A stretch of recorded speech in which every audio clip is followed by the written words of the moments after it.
Hey everyone. So today I just thought I would pop in. Normally I am either feel so exhausted or so busy that I just don't have the energy to do like live videos and things. But for whatever reason, I'm just filled with this energy to just hang out with you guys. And I have no idea why, but I'm going to just go with the flow and hang out with you guys.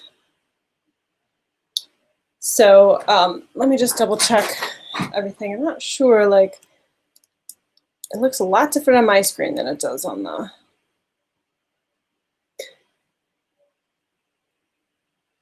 Let me disconnect. Oh, maybe this is the reason. I'm not sure. Maybe that's the reason. I'm not sure why it's so blurry. I can switch out a camera or not. We'll see here in a second. I always have so many problems with videos. My videos, it doesn't matter what camera I use, there's always something going on. So let me swap out cameras here and see if this is a little bit better.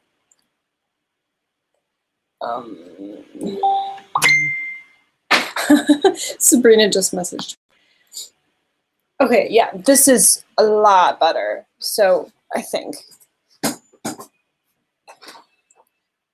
Let's see.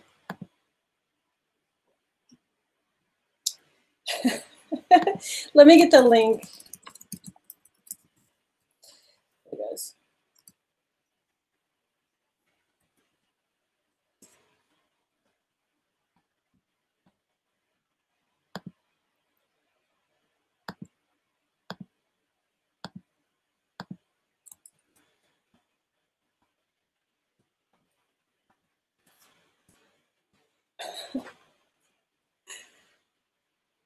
Okay, so yeah, there's a few people messaging on Facebook, so yes, now. Why not? Maybe Sabrina will join us. Sabrina is pretty awesome. So if you guys want to join us in the link is over here for you guys. Feel free to join in. Otherwise, not. I'm not sure how long this is going to go. I actually, I've been having this reoccurring thought, and the reoccurring thought is to give you guys a transmission to, or light language or galactic language, to help you remain in your own truth. So for you, that you can see how vast you are and how powerful you are. And to see that you are a creator within yourself, that it's you who create your own energy, your own world. You are the creator. And so someone else's truth may not be your truth, and that's okay. You just need to stay in your light. And so I've had this like reoccurring thought over and over and over. And so I pulled up my little book because I have this little book, and hey, Sabrina's here. Oh, but you're why are you muted? You should say hi. Hi. Oh, she's saying hi. Trying not to interrupt. Oh no, it's okay. I'm glad you're here. Hi. So yeah, I don't know. I've had this this urge recently to just like do live stuff, even though I have no idea what I was going to talk about or anything. And normally that's not really how I work. So I'm just going to roll with it. But I was saying that like I have this little book that anytime I have like ideas for stuff that really should be talked about, or trying to organize my thoughts in a process that makes it easier for you guys to understand some of these concepts, I put it in this little book. And this little book has rarely gotten used, but it's full of all kinds of stuff. And the idea of a transmission for being in your own truth was in that book. And then when I flipped over these cards, because I was like, what are we going to talk about? If nobody shows up, what are we going to talk about today? And this was the first card that came out. This book has rarely gotten used, but it's full of all kinds of stuff. Teresa! Hey! Yay! So this card says, growth is good, but I acknowledge that it can sometimes be painful, and I accept my own wild soul, and I can be alone and connected. And the next card that came up was from this Isis deck, and it was stay true and be in your power, Osiris and Isis, Lord and Lady of the Divine Authority. This one was truth is unveiled. And then this one is the Serpent of Fire. And so I was like, oh, these actually like go really well together. So that's crazy. So what are you guys up to? Listening to you. You're listening to me? Okay. I'm doing chores. Well, chores are good. Chores are good. Cooking, chopping, getting ready for the week. So all that mom stuff. Yeah. I have done nothing but wanting to sleep lately, and then when I actually want to sleep at night, I can't sleep, but then I want to sleep during the day, and I have stuff to do. So I've been taking a lot of naps. That's naps and work. That's what I've been doing. That's good. Based on what you were talking about, I think sometimes even whatever is true for you, it doesn't always hold at all times. And I think it's okay. I think sometimes we're very harsh, not just on ourselves, but on our beliefs, and want everything to fall into a box. And, you know, sometimes that box has a box within a box. I totally agree. And that's the whole part of growing, right? Like your truth can change. Right. It doesn't have to stay the same. And I know you and I talk about our truth changing a lot, because it does. We're on this journey, and it's constantly evolving. And, you know, you just never know what's going to pop up next. It's always a surprise. Yeah. Yeah, exactly. So why don't we start by just seeing what comes through in light language for a transmission to help you guys remain in your own truth, even though that truth can change. But at least if you're not like swayed by other people saying, oh, you have to believe this, or, you know, this is this way, and you just stay true to yourself. I think that's important, and that can change as your journey changes. Sabrina, are you up for any sort of languages tonight? Sure. Sure. I know you sound really excited. I'm trying to be quiet because my son is in the other room working. Oh, okay. I was thinking, boy, she's really quiet. Like, what's going on here? That's not the normal Sabrina. Yeah, I know. Okay, well, I'm glad you guys are here. So ask my teams, my guides, my ancestors, my galactic family to come in, and that we can do a transmission to help everybody remain in their own truth and continue to be guided on their own path for whatever is their highest purpose.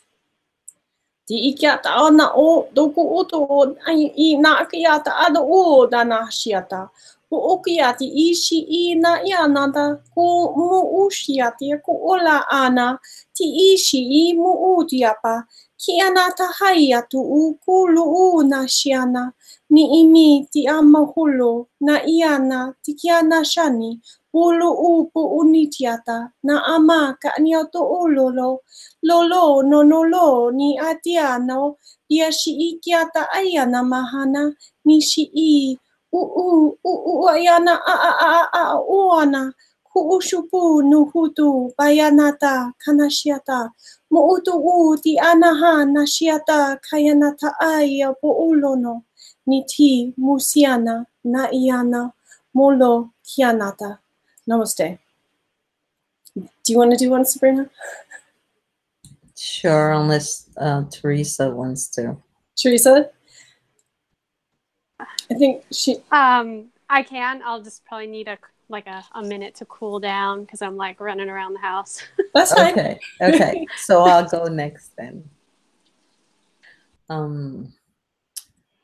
Takari Kyoko Kuatantanta Kyoko Rakaria Kyoto Tontoro Akia Kiaskia Kyoto Toskuru Katatatu Taranando Koro Akia Kia Kuatakaria Koskorondaria Kia Katakorakata Toralalia Kia Tantoro Koturu Akaria Takatandiaria Kataskiriki Tenturu Kataria Kia Takaria Kioskorondaria Kato Tokoro Skion Toro Akatakaria Teru tariati ontokoa karatoto ontokoa rariakia kiokiokoa katantono sere iokoara takariosunda kariatato ataria kaskoro toto teri kikioro tandaro katariakia koa kaskarandi teri torondoro akatataskara tokoroata sakarantara Terio korondoro korua kariasi kiki orondara kiaka kwa katu kotonto kwataka. Namaste. Namaste. That was beautiful. Namaste. I can do when I have a quiet moment. I'm sitting in my closet. Okay.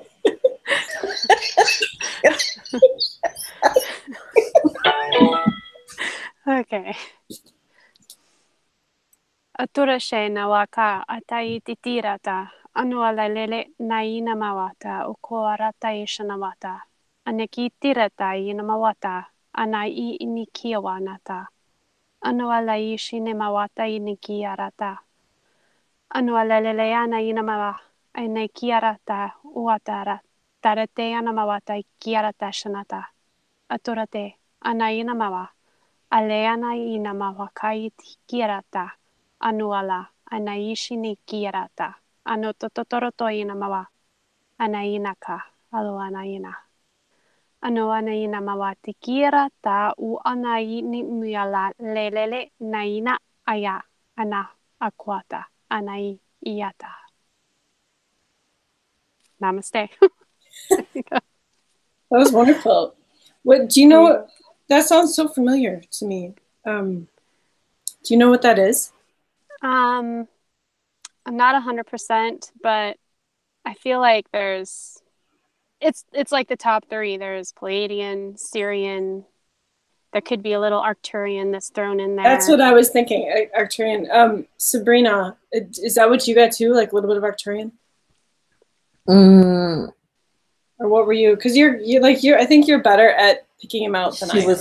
She was. I'm pretty sure it was Palladian. Okay. Do you want to speak a little bit more? I can. Anoa leina mawa, ai tikira to shua tai te terete, ana ina mawa te tera tai ina ka, alua te terati, ana ua ana ina ka ai inia, ana kora te shi inia la, ua ana ina, ana kora te ina mawa ini, alalalele. Palladian. Yeah, that time that was like 100% Palladian. Yeah, that's. I felt that too. Yeah, I love that. That's good. Because that ooh sound I made. Yeah. Yeah. Yeah, I just had to pay attention to the sounds, because I was just listening. I wasn't paying attention to the individual sounds she was making.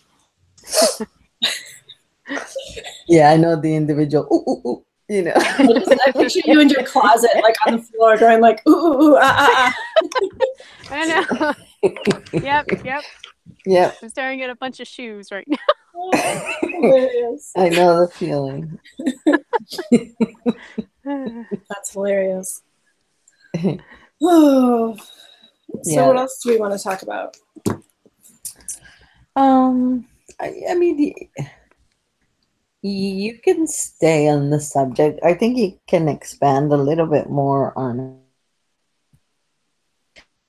it. Oh, our feed is all getting messed up again. Our feed is getting messed up. Every time Sabrina and I talk, like our feed gets messed up. Oh no. Yeah. Where was I? Oh, okay. um, I lost my Well, you're talking about like just expanding on the idea of just staying true to yourself. yeah. I think, in part what happens is that we always think linear, Yes. and we think that because X happened, then Y should happen, then Z should happen, and it might not go that way for us. It might go Y and then go to A, B, C, or vice versa. So I think also sometimes expectations of what you should and shouldn't, or what you should be able to do by now, and what you could be doing. It's very difficult sometimes for people. Um, you Sorry. And I think sometimes, like the languages, for example, um, for a while there, people were like, "Oh, why am I not speaking the language?" Or "Why am I not?" And I could, like I could see that they had it. It just wasn't ready yet, and it might be that you do get it or you don't get it, and it's irrelevant. Yep. Because your gifts could be something else.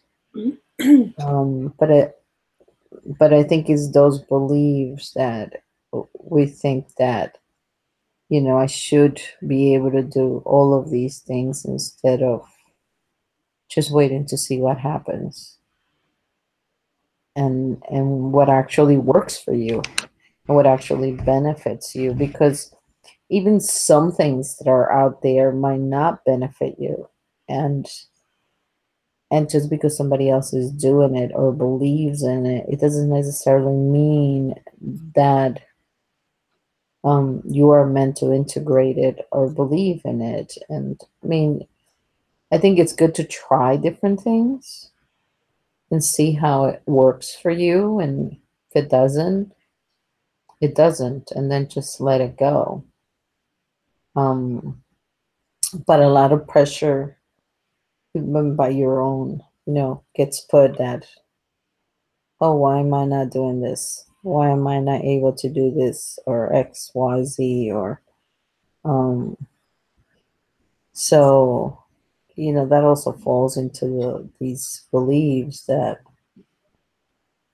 we all have about our abilities, or even about life in general.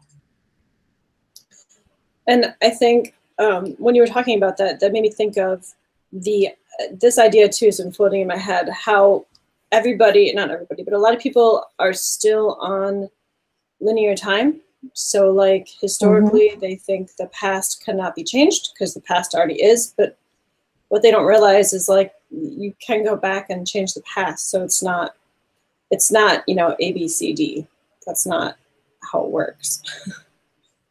I was I don't know what if I was thinking or if I was reading, but it talked about how to remind us that here on Earth we have everything set up a certain way for our belief system, but like really there are groups that time travel and they can go back and like if something didn't work, they can change things on our planet. So it's not like it happens like most of us think.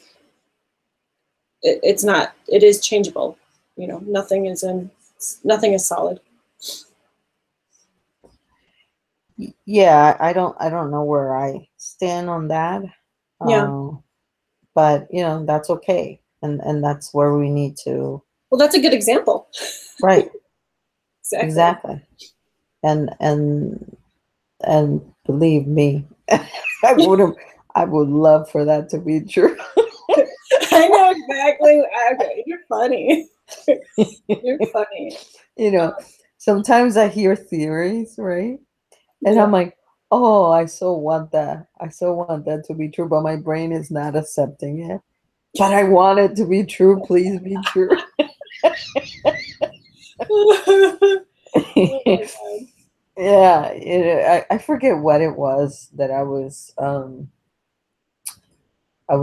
reading about. Um, I think it had something to do with the ascension thing. Because there's several theories about how everything is supposed Oh, to yeah. happen. Just like the event, which just Right, let's not even talk about that. right, exactly the event thing. So, some people have this really wonderful theory of how it was going to happen, right? Mhm. And I was like, oh, why can I accept that? Right. Like, why can't it be that way? And it's okay. Like maybe that's what those individual people need in their progression of Yeah, thought, the progression of selves. And I was talking just a long time ago. I was talking to a really bright individual. He was like he had a lot of really good theories. Like he knew a lot of information, like galactic information. And then he started talking about the event, and I was trying to put two and two together in my head, thinking if you have like this much brain capacity that you're using and you understand like kind of how I understand that things work, and then you talk about the event, that's just weird to me that like you I don't even know how to put this in human terms, that you're expanded thus far this much, but then like you think that there's a specific way a specific thing is going to happen and there's no changing it type of thought process. And it kind of like blew my mind, and then I had to bring myself back and just tell myself that like it's okay, just let them have their thoughts because it's not wrong, there's no wrong thought, like that's just his viewpoint and that's okay. yeah, and then it's each individual's journey, Yeah. and from each thing um, that you believe at one point and then you don't at another, you learn from that. Mm-hmm. Um, and and believe I want it to be that way, so I still hold hope on it. Like it, because those people that really want that to happen in the timeline that they've set forth, it may actually happen like that because if they believe it enough, for Yeah, and it their could, own yeah, personal universe, it totally could happen like that, and that yeah, would be awesome. exactly. And it could be. That's why I can't rule it out because Right, right. It gets very when you come to a point where you almost can't rule anything out. It becomes a very big world of possibility. yes, and there's certainly a lot of strange things happening. So you never know, and in fact, that even that same event for some people that are in the awakened community, they see it one way, and then there's people that are not, and they actually talk about the event, but they see it in a completely different way and in a more negative way. Um, so so at the end, it becomes on who do you ask, and Mhm. depending on who you ask, that's the answer you're going to get. And I often thought of that, like, why don't we all hold at least some truths to be true? Why isn't there like a set of things, like, let's say, all ETs agreed upon, All ETs are what? particularly agree upon, Oh, okay. like for example, one of the things is the dimensions. I don't think they all agree upon which is what, and when does what happen, from channelings. And then the other thing is, everybody talks about going to fifth, and I keep thinking, what happened to the number 4? And 4 is an important number, dang it. Don't forget number 4. You know, and unless we are so, badass, we don't have to do 4. That's it. Maybe there's in our specific universe, there's some people that are so badass that they just don't even know the number 4 exists, and they're just going to move straight past it. That's exactly They're just gonna go to fifth. Yeah. what's So gonna happen. I know. And believe me, I will jump with them. Don't forget me. Come pick me up, please. We just grab onto someone.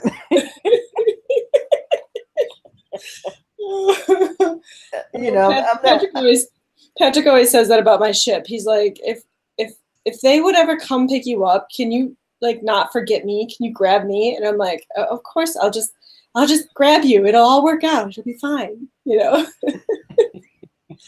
Oh. Yeah, and and I'm not making fun. I'm just it's just something that I question. But Yeah. But if that can be done, I'm all for it. So those are the kinds of things that sometimes, though I wish it to be that way, something in me says not. But everybody, of course, is entitled to their own opinion and how they see things. Well, and some people already believe that there is a collective of enlightened humans that have made it to the 4th dimension already. So it's just anything you could possibly think of. I think somebody's already thought, and that even falls over into everyday products, everyday things. Like even in our historical business, people think that like a really good one was colored hair. People like thought that was like a new thing, and it's not. Like they were doing colored hair in like pinks and blues and stuff in the 1700s already. So like nothing. Oh, really? Yeah, nothing is new. You know what I mean? Like it's all there. Yeah. It's been done before. Even if like as the human collective can't remember it, it's all been done. It's all been done. Yeah, actually, speaking of which, I came upon this very interesting little book, right? About the guy. I think he was channeling, but the guy is a minister. And I think it's in the early 1900s. Anyways, the guy is a minister, and I think he starts to channel, but of course he can't accept that. So he writes the book, under a name, some other name. And the book talks a lot about all the stuff that we talk about now, which I found it very interesting. The law of attraction kind of thing, the what you think is what you get, and all these different things. But all of this is in that book spelled out. Though it talks a lot about God, right? But a lot of these things that we are like all now taking on and integrating, it was all spoken about in this book a long time ago. That's fascinating. You'll have to send me like the title of it, because that's part of my world. Like that's part of my staying true to myself is I just love the concepts of history that are repeated now, and everybody thinks that it's new, and like the list is endless. Yeah. Where it's all been done, and then to like dig up dig up the information that was written about it and bring it to light so that people can see this and can realize, like, well, maybe our world's a little bit bigger than we thought it was, or maybe our world's a little bit older than we thought it was, or, you know, just to give them something else to think about other than like what's constantly thrown in front of their faces on TV. Like, you have to look this way, you have to, you know, use this product. And that's like, that's really old too. I mean, they were also doing that in the 1700s. So none of that is new, but that's part of my job that I absolutely love, is finding that information. I mean, like, see guys, it's not new. It's totally not new. Teresa, did you want to say something? Sure. My house is still quiet now. Kids aren't home yet. So I've had some thoughts about, you know, fourth, fifth dimension, and kind of exploring, I guess, the darker, more kind of reptilian stuff regarding like the moon Saturn matrix, and how the fourth dimension has been stabilized here on the earth plane by that system, and that once that is broken, and then it kind of disseminates. It's like the place of dreams and nightmares and, you know, creation. It's like a Neptunian realm where you have like a lot of illusion, and it's kind of like a vague place to me, the fourth dimension, which is why I think people have skipped over it. Not that we don't need to go through it, but that it might be a place that's kind of keeping this illusion going for us here. I don't know if that makes any sense. Yeah, well, my brain is very slow at processing things lately. But I was thinking, like, as you said, with the illusion and the darker, like when I astral travel, there's this place that I go every once in a while that has like stuffed animals that are like real, and like they do like normal things, like they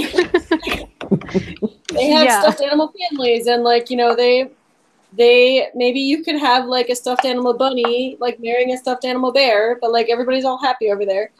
And that would creep me out, you know that.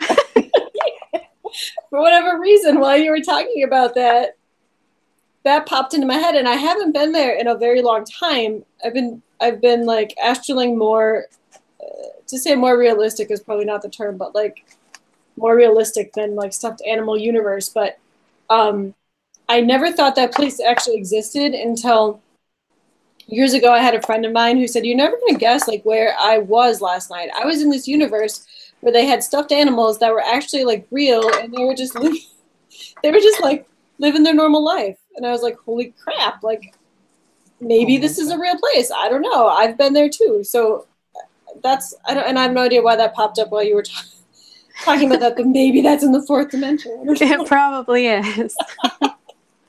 It's a strange place, the fourth dimension. So if any of you out there in YouTube land have ever traveled to a place like this, let us know, so we know if like this is like a legit thing or this is just in our own little universe that we made. Although I don't know why I would make it up my own little universe. I never even really had stuffed animals, or I mean, I had like one little stuffed animal rabbit, and that was really it. So I can just see you. Like, that's all I need. I'm good. Right? And I always wondered, like, that's another bizarre topic. Like, I always wondered how, I've talked about this experiment a lot, but I'm going to just briefly mention it again. There was this experiment done a long time ago already where they wanted to test the whole thoughts are things concept. And so these people, I don't know how big of a group it was, but they got together and they decided what they wanted to focus on. And they decided that they were going to focus on a monk, like a little monk man. And they decided what his personality was going to be. And so they would focus on this, like, you know, whatever. It took them a couple years to do it, like 4 years.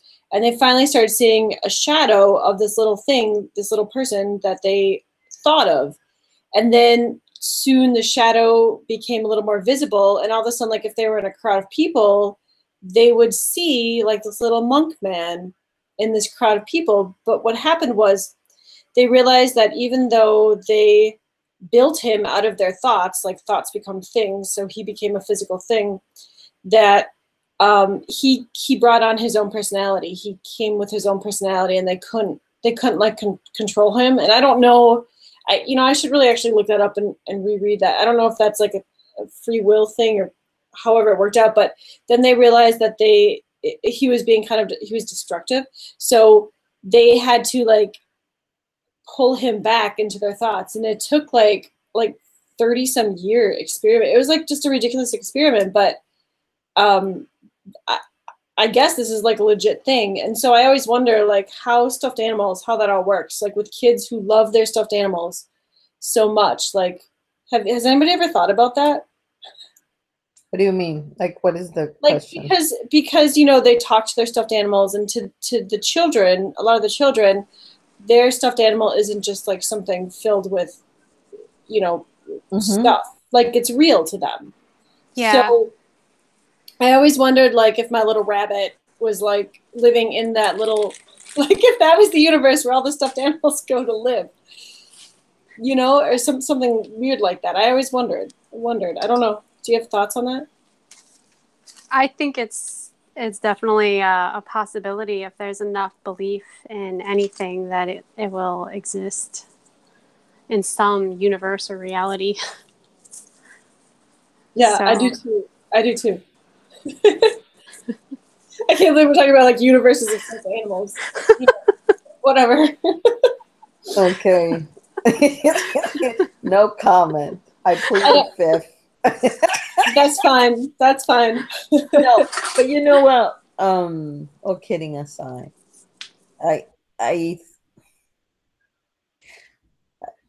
the question would be, not that I'm questioning what you said. So the question would be, how was that serving you Specifically for in the me or for dream? them or what? No, for you to whatever was happening Oh, there. to go into the dimension of Yeah. animals. That's a really good question. That might be what you want to ask. Like, how was it serving you? Yeah, I have absolutely positively no idea. And I don't think I ever wrote them down in my dream journals because they were just weird and nothing ever happened in them. Really, like there was no like bank robberies or like chases or like anything like that. Was there a conversation? Not that I can remember, no, but who knows? I mean, there could have been, and at the time I just didn't think it was important. Yeah. If it happens again, I will have to write it down. Yeah, because of what happens, not just what you see, but what happens, you can determine if that is something that it's actually real, or if it's something that you're creating because you're trying to teach yourself something or help you realize something. So then my next question would be, if you're creating it, isn't it real on some level? Yeah, it is. See, there's so many different types of reals that I think a lot of people it gets very confusing. And I can see where that also can be hard to like stay in your own true because power. It's a dream within a dream. Right, exactly. And they say that we're a dream within a dream right now. So yeah, I'm not quite sure what is the awake state, but yeah. you and me both, because I would prefer some other states than this one, probably. Should I read that stay true and be in your own power card? Go ahead. Okay. So this one says, you are a sovereign divine being with spiritual authority and freedom within you. You do not need permission from anyone to be who you are and live your life as you choose. This is your divine birthright. Guard it as a precious treasure that it is, and remember that you are a divine being. So I don't know, it goes into all kinds of Yet there are times in life when we can feel like an assault against our truth, with many challenges you. For those souls who have come to master spiritual authority in this lifetime, there is a test to remain true without becoming dogmatic, to honor what you know that is true without minimalizing, judging, or dismissing the truth of another that are different than yours. You have the power to create your own reality, and you don't need permission from anyone else to do it. Honor your spiritual sovereignty and let Lady Isis help you find your spiritual authority and freedom of choice now. If you've pulled this card, let me just make sure we didn't pull the other cards. Pull with the Queen of Heaven. Yeah, I like what that card says. Yeah, me too. Because I think also sometimes when people are following a particular channel information, at times it becomes dogmatic. It becomes a different form of dogma, or in sometimes seems like a religion, just a shift, a different form of it. And I think we get lost on what somebody else is saying instead of going in and see what you are saying, what Yes. your inner self and your higher self is Yep. trying to tell you. And that's when, a lot of times conflict comes in within you, because it's like, but wait a minute, but I feel otherwise on this, and but so and so said it. It must be true, instead of saying, okay, I respect whatever it is that they're saying, but it's not for me. Mm-hmm. What feels right for me is XYZ. Mm-hmm. And that's what I'm going to follow, at least for now. And so part of the journey for me was to start writing stuff on pencil. Nothing in pen anymore, because everything changes. Because it changes. Yeah. And then as you grow, and as you experience different things, and as you see different things, even within yourself and around your life, whatever it is that you believe yesterday might just go out the window. Say, okay, that there goes that. Right. So, and if you don't do that, I think it creates a lot of conflict within you when you're not able to do that, when you're not able to let your beliefs change as you change. Yeah, I think that's very well said. For myself, personally, I know that just taking the time to write down, like the journal. I think I told you, like I've been keeping journals for years, since I was in grade school, and it's absolutely fascinating to read through those and see your growth, and see how in the beginning you had one concept, and then you learn something else, and then you learn something else, and now your whole concept changes. And to see that flow through, because then you have dates and stuff, and you can see like how long it took you down that path to like change it. And then, years later, who knows, I'll probably change it again. But so how did you get yourself to, how did you discipline yourself to make sure you write every day? Well, I used to be better than I am now. I don't write every day now. I only write if something really, really amazing, or something that I really feel needs to be documented on like my thought patterns, or my dreams, or my astral travels. But years ago, I used to write every night, and it was kind of like, I always had something to write about, first of all, because I was experiencing a lot of stuff with soulmates and twin flames and all that stuff. So I had a lot of stuff running through my head, and it was one of the only ways I could calm myself down at night in order to sleep, because I don't sleep very well anyway. So getting that information down on paper, and just not really even thinking about what I was writing, just write, it would be fascinating to like reread it a couple nights later and then see that the pen actually wrote thought processes of how you're working on rationalizing everything, and it just helped me a lot. And I think it's because I had so much going on. So now that I'm so busy with other things like work and stuff, it's a little bit harder to do, and my life's not as chaotic anymore. So I can sleep a little bit better at night, but I still try as best as I can. And I think everybody should see what works best for them. And for me, it was just writing everything down. So how about anybody else? Teresa, do you do any of that? Yeah, I write intermittently. It's definitely not a habit. But oh, my kids are home. Okay. It's gonna get loud. I'll have to I'm gonna go back on mute. Okay. Yeah, I actually have 3 different journals. I have one for dreams, one for how would I call these? They're not prayers, but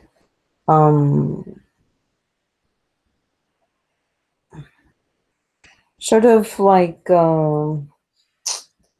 something to think about during the day. And I have poems and sort of like a thought for the day kind of thing. Yeah, that's really cool that you've separated them all out, because sometimes rereading them, I've thought that it would have been nice to kind of have separate journals instead of combining everything together. Because sometimes I just want to read stories about my past, and sometimes I want to read just the dreams or just the travels, or I even want to just read about my specific experiences with a specific person. I wish I kind of had done all that separately. Yeah, and then the just the the separate journal, and I have it specifically done that way, but sometimes I think I find it that it's more difficult, because it's like separated. Because I was like, oh, where did I leave that? Because sometimes I drag it with me wherever I'm going, and then I leave it wherever it was. But like the dreams, that one I used to like write everything down, and then I decided I shouldn't. But do you ever come back and think like, I know that I chose not to write that down, but now so many years later, like I wish I kind of would have, because I think it would have helped me, and I vaguely remember it now. It's weird because I've done that. Some dreams, like I can write, if I write keywords, I'll remember. Like I can just look at the keywords for the most part and remember. It depends how much the dream just stuck out in my head. Like one I had recently that it was a bit strange, but there were these 2 women, and they had a radio show or something, right? And they were talking with each other, and all of a sudden I see one of them change, and like this spirit had taken over her body, and I could see the change in her, like in the eyes and stuff. And then it happened to the other woman, and I was like, oh great, this is not good, right? And they were saying stuff that was not good. It's sort of like, so now they're deceiving the people that they're speaking to. So then I ended up having like saying a few words to get those spirits out of them. So I know I'll probably remember that. It's just if I remember like radio show women, Right. and now I'll end up remembering because usually, sometimes that's all I write. Because if you're half asleep, you don't want to get up, but sometimes I want to Yeah. remember it. Yep. You know. I every once in a while where I would be too sleepy to continue writing stuff down, I would just write keywords. And now when I go back, just those keywords, even though I never finished it, I'm able to remember it. Yeah. So that's interesting that you do that as well. And then there was this one time I had this astral experience with Michael, and I had just gotten up and I was sitting there, and in my head, in like his speak, he said, "You need to write this down for the future." And I was like, I can't even like process what all just happened yet, let alone like write it down. And that was the first time that ever actually happened to me, where like I was told to write it down. I still don't know why, but Oh, yeah. You know what's interesting though? When I had gone to South America, mm-hmm. I could remember my dreams vividly. Like it was almost like I went from black and white to full spectrum color. And everything was clear. All of the images were clear. I was able to recall everything and I could see everything clear. And it made me wonder if they actually do something so we don't remember as well, because the thing is, if we remember more since we're learning there, we will be able to apply more and grow faster. So that's interesting you brought that up, because I asked about this in one of my sessions, because I so I don't know, this it's like, it's really weird to explain, but I don't know, I'll try and do my best. So Do you still want to stay live? yeah, I don't care. Oh, okay. Okay. People whatever, like so I really think like the only people that are gonna really hear this are the people that need to hear it for whatever reason, because like, Yeah. that's just my. But so anyway, so I had a session, and we were talking about really random things, nothing to do with what happened next. And then all of a sudden, the channeler said, "By the way, Michael Jackson's standing here, and he's got something to say to you." And I was like, "Oh, that's really weird," because I had this. I've always had this, like, felt like I had this good relationship with him, like a brother-sister relationship. And I've never thought about asking about it, though. And so he had a lot to say about like me not listening to him and stuff like that. But then I said, well, if I have all these astral experiences and like I only remember probably less than half of them, how come I don't remember all of them? And he said something to the effect of like, because a lot of them are really personal, we discuss that beforehand. If you feel like you would like to remember this, and if you say no, then we take that memory out, or something like that. Not take it out, but like then you make sure that you don't remember it when you wake up or something. It was really weird, and I was like, oh, so like that's how that works? I don't know. But you saying that made me think of that. Yeah, I think sometimes it might even be just things, chemicals and things that just doesn't allow that to happen as well. Yeah, and then in some of my journals, I remember saying, like I had a really crazy dream, about so and so, but I can't remember it. Or I've done that with like Michael too, where I've had a really crazy experience where we talked about really, really interesting stuff, but I can't remember it. But I know I was there. I know we talked about something, So right. I know, and frustrating. that drives me crazy when that happens. Me too. And then I'm like, I know I saw so and so, but I don't remember a word of what was said. Exactly. Exactly. I'm so there with you. It drives me nuts. And then I think like if I lay in bed in the morning and I just lay there for a little bit, it'll all come back to me. But it just actually makes me more frustrated, and it never comes back. Oh, for No. me, sometimes, what? Sometimes it's kind of weird. Sometimes it brings it out when I'm washing dishes for some reason, especially because I hate washing dishes.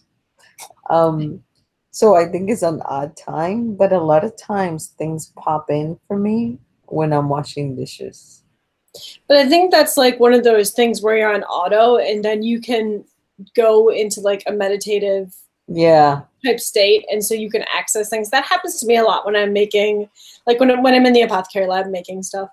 That's where I always get like the best information. Either that or just like laying in bed when I'm trying to like quiet myself down enough to sleep.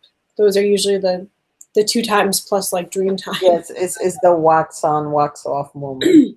Yeah, exactly. Oh my goodness. Yeah. So who's still with us? Is Heather? Heather, are you still here? It says one person. This is one person watching right now. Oh. I'm guessing that's Heather, but I could be wrong. Let me read this next one, this Truth Unveiled. Oh, maybe over here. Card. Oh. So it says, there are times when appearances of people, places, and things are truly deceptive. You will sense this when something feels uncomfortable within you and when you notice feelings of anxiety or doubt within you. You may think there's something wrong with you, but actually you are intuitively sensing that all is not as it appears to be. It is wise to trust your inner feelings rather than being convicted by outward appearance. Again, this is that whole stay true to yourself thing. There is a situation coming up in your life involving relationships where something is not as it is being made out to be. To avoid undue suffering later on, Isis guides you to the truth and revelation now by noticing your feelings. Huh. That goes well. That goes along really well with, let me see if there's like, because these things are so long. Isis was betrayed by her brother. Okay. In the same way, we are creative impulses and new life within us that need to be protected until we are strong enough to withstand negativity or undermining by another out of jealousy or fear. Even a close friend whom you love and who loves you may struggle with your creative side, perhaps because they are not yet tapped into their own creativity. It is best to be honest with yourself and know that sometimes, out of sense and kindness, the fragile creative beginnings of a project or a new habit or interest need to be protected. Like Isis, you may protect that which needs it by recognizing where something or someone could harm rather than nourish your new life. You are being guided with this oracle to trust your judgment about someone's motivations or intentions. If you feel something is not quite right, then give your discernment a chance to more fully form so that you can see the truth. The more emotionally detached you allow yourself to be, the clearer your assessment of a person's situation or offer is likely to be. If you have been thinking that you already see the truth in the situation, this oracle is a confirmation of the accuracy of that perception, and that further confirmation that you are seeking someone accurately will soon be given if requested. Ask for relevation and be patient. Clear perception is eminent and will help you make wise choices. I think that fits the theme pretty well. Yes. I found these things that I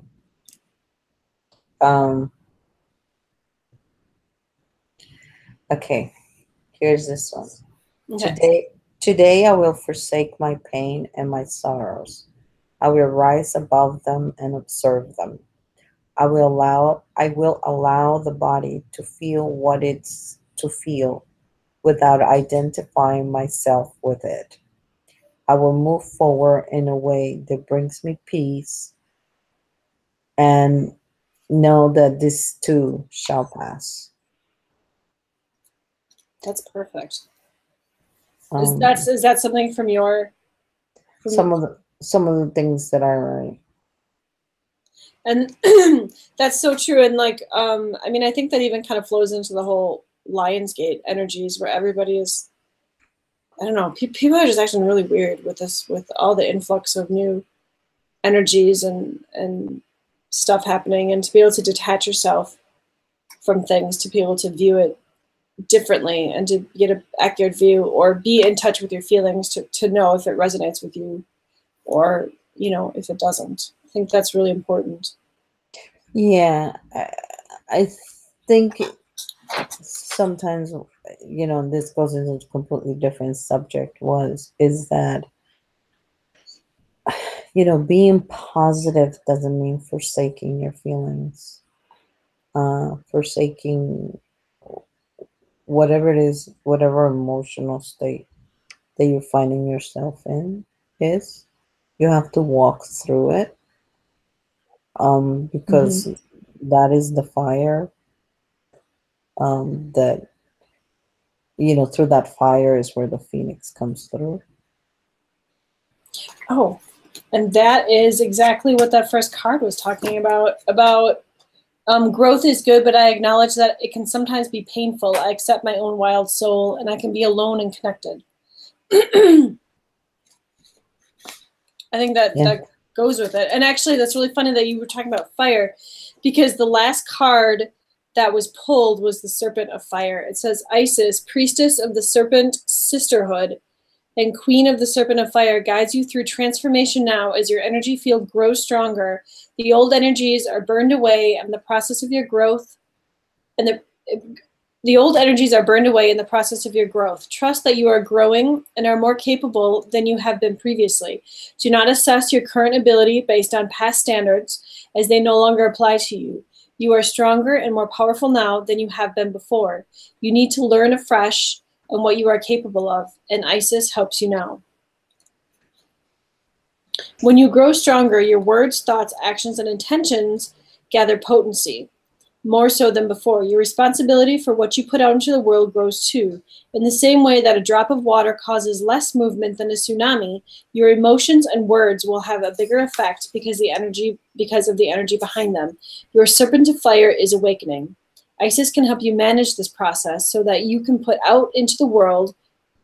So what you put out into the world comes from a place of wisdom, love, service, compassion, healing, and awareness. One of the first lessons this card offers is that the recognition of your power is that to underestimate your spiritual power, as you can unintentionally create harm by not realizing that your actions and words have an effect on the world around you.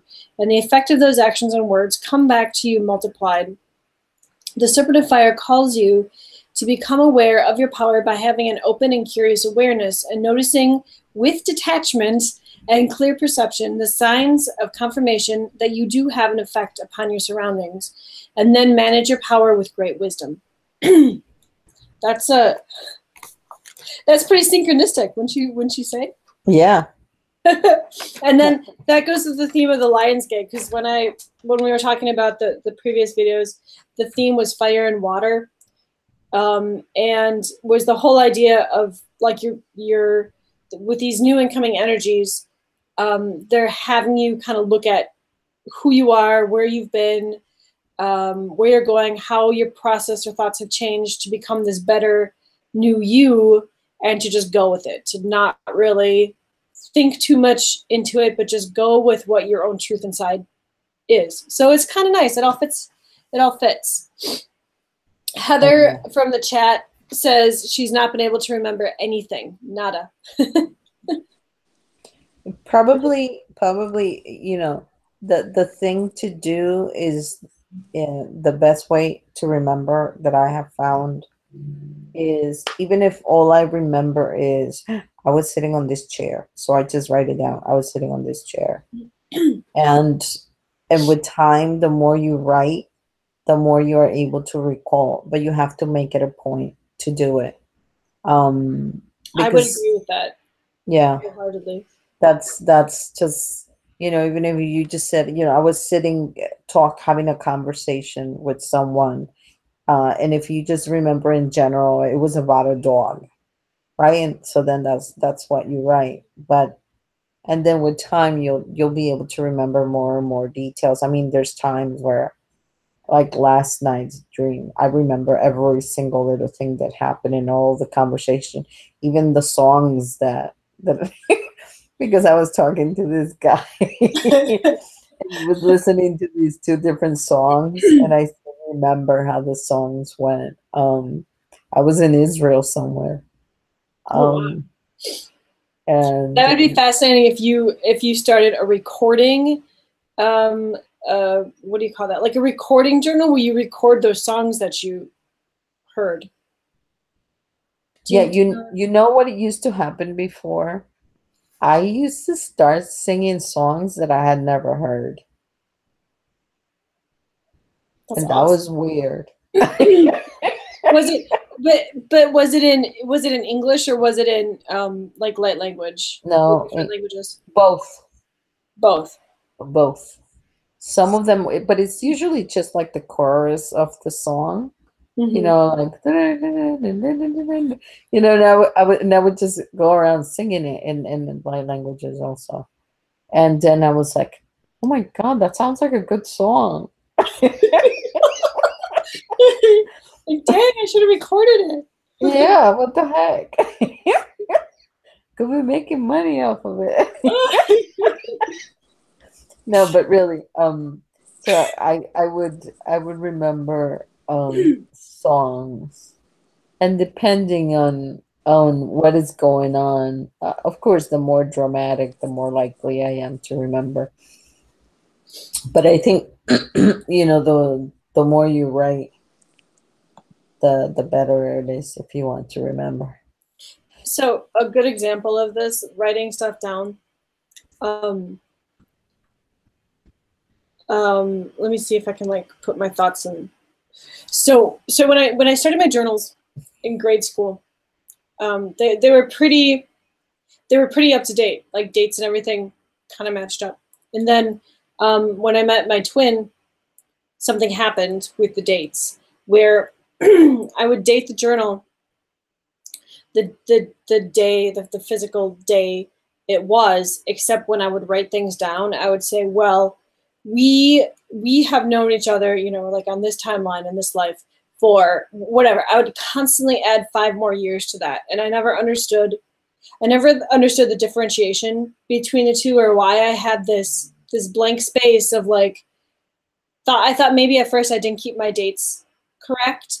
And then later on I found out that there was different like aspects of us on different timelines where we actually my writing where that 5-year time lapse was in there was actually right. Like we actually knew each other in this time right now for 5 more years, but it was like jumping different aspects of us, jumping different timelines. But like somehow my brain knew that, even though like in the physical it wasn't. In the physical, like we would have only, you know, had those 5 missing years. Does that make sense? Did I just really confuse?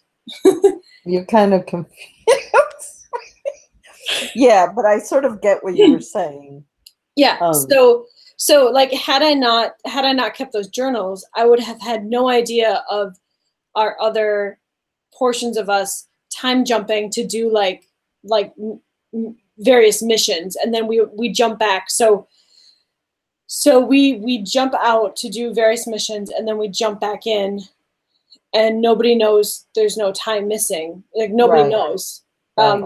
But that's where that 5 extra years came from, which I just absolutely find fascinating. And had I not kept detailed journals with dates, and when I went back and read it, had I not questioned why those 5 extra years always appeared, it wouldn't have dawned on me to like search within myself and like figure it out. And then I got confirmation from some other channels that I had asked. But yeah, that's just fascinating to me. And that really helped me grow too, and begin to kind of believe in myself and trust myself more, when you can jump back and look at those things and say, oh my God, it's been in front of me the whole time, you know, and now it's time that I finally learned this stuff. So. Yes, you gotta trust whatever your first instinct says it is, which sometimes, you know. And so to like go to continue on with that story. There was this time a year or so ago where I felt this lapse. Like normally with my twin, I can always at least feel his energy there. But for a while, it was like really, really distant, and I felt like for some odd reason, it was like almost back in like, if we're talking about like Earth timelines, it was almost back in like a Civil War timeline. And so after I inquired about this, that actually like he's still here like doing his stuff, like teaching and stuff, but like he actually did have like a time jump mission back there, and I had picked it up because now I understand how to pay attention to the energy that I'm reading. So that kind of like sums up that story, but yeah, that's why it's really important, I think, to help yourself grow and to help you feel comfortable standing in your truth, to keep journals of what's going on, what you've been feeling, and stuff like that. Yep. But like Sabrina, our lives are very crazy, right, Sabrina? Crazy lives. Yeah. Like you write stuff down in your journals and you're like, oh, like today I was visited by so and so, and like everything is like very out of this world, like not really.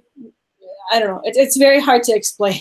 No, and when I have like lately, I've been having very human dreams, and I sort of feel out of place. Right. Yes. Because I'm like, this is just way too human for me. I've been having very human dreams, even though that dream was kind of strange because I found myself in Israel. Mm-hmm. Talking to this woman. Was it like Israel on this timeline, or was it like Israel on like a past timeline? No, I think it was this timeline. But it was interesting because I was going to like a museum or something, right?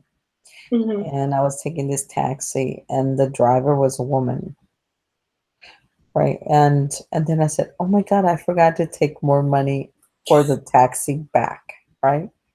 And she had already started driving, and then she goes to, and then I was like all worried because I wasn't going to have enough money to get back, and she goes, "Don't worry, I'll lend you $50." She said specifically $50. Okay.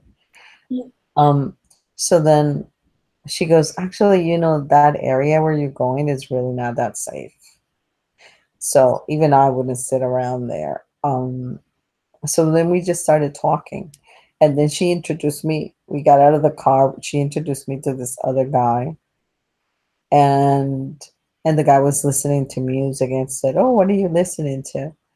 And I listened to the song. I said, "Oh, that sounds very similar to this other two songs that I know." And then I said, "Wait, let me find them for you." So then I like found the songs, and he's like listening. He's like, "I love these. Oh my God, but he had like a very heavy accent, like a Israeli accent. Mm-hmm. Both of them. But anyways, that was You're really right. That's funny. A very human dream. Yeah, it's a very human that dream. would be weird. So, I mean, the only thing unusual was that I was in another country. But yeah, it's a very human dream because my dreams are nothing like that. I mean, my children half the time didn't want to hear my dreams because they were so out there that their brain just couldn't compute it. I agree. I always love like telling Patrick my dreams in the morning, and he's like, "Oh, because I dreamed like I was fishing with your parents," and I was like, "Oh yeah, ours are a little different." Yeah. A lot different. In fact, it's kind of a funny story. I had told you I had donated my DNA for the last time. Did I tell you that? I don't know. Was it for like one of those? Because I did mine for the Genome Project, or was it what is it? Is it a galactic DNA donation? Yeah, it was so So this Arcturian had volunteered to, because I wanted a baby with you know whom. What? I didn't get that. This was very complicated. Okay. So anyways, so I had to get permission for that, because they were very, see, the thing about changing time is really not allowed. Yep. That's why I'm, because you can really mess up things and change, and that just one thing rolls into another. Now somebody has disappeared. Yeah. So anyways, so I got, that's why you and I understand each other so well, because we we both totally are on the same page about all that stuff. So anyway, go ahead. yeah, so I had to get permission to do this, to get the DNA, the male DNA. So anyway, so the Arcturian she was chosen by upstairs. Mm-hmm. So she had the baby for me, right? Mm-hmm. But she loved the baby. I guess the combination of the two, she just liked my baby. You can't have my baby. That's fine. You can't give my baby. So, anyways, so I said, listen, if you want some of my DNA, I would be willing to give you some of my DNA. Oh, because for a moment there, she was saying, oh, you humans, you will teach bad things to him. So she didn't want me near him. And you know whom had to go straighten her up. So so she ended up, I donated the DNA, she got the DNA, and now the baby, oh, she's so cute. She looks a lot like me. Aww. Like none of them look like me like she does. But she's technically not mine, right? Mm-hmm. I Yep. was just a donor. And that would be, you and I would that would be a really good topic for a live feed. Yeah. Because I have a lot of info on that. Yeah. Because I think I don't think it's so popular. I don't think it's so popular anymore per se to have to donate for galactic hybrid children, but it's something that should not be taken lightly when that decision comes. And here comes the Yeah. lesson. Here comes the lesson.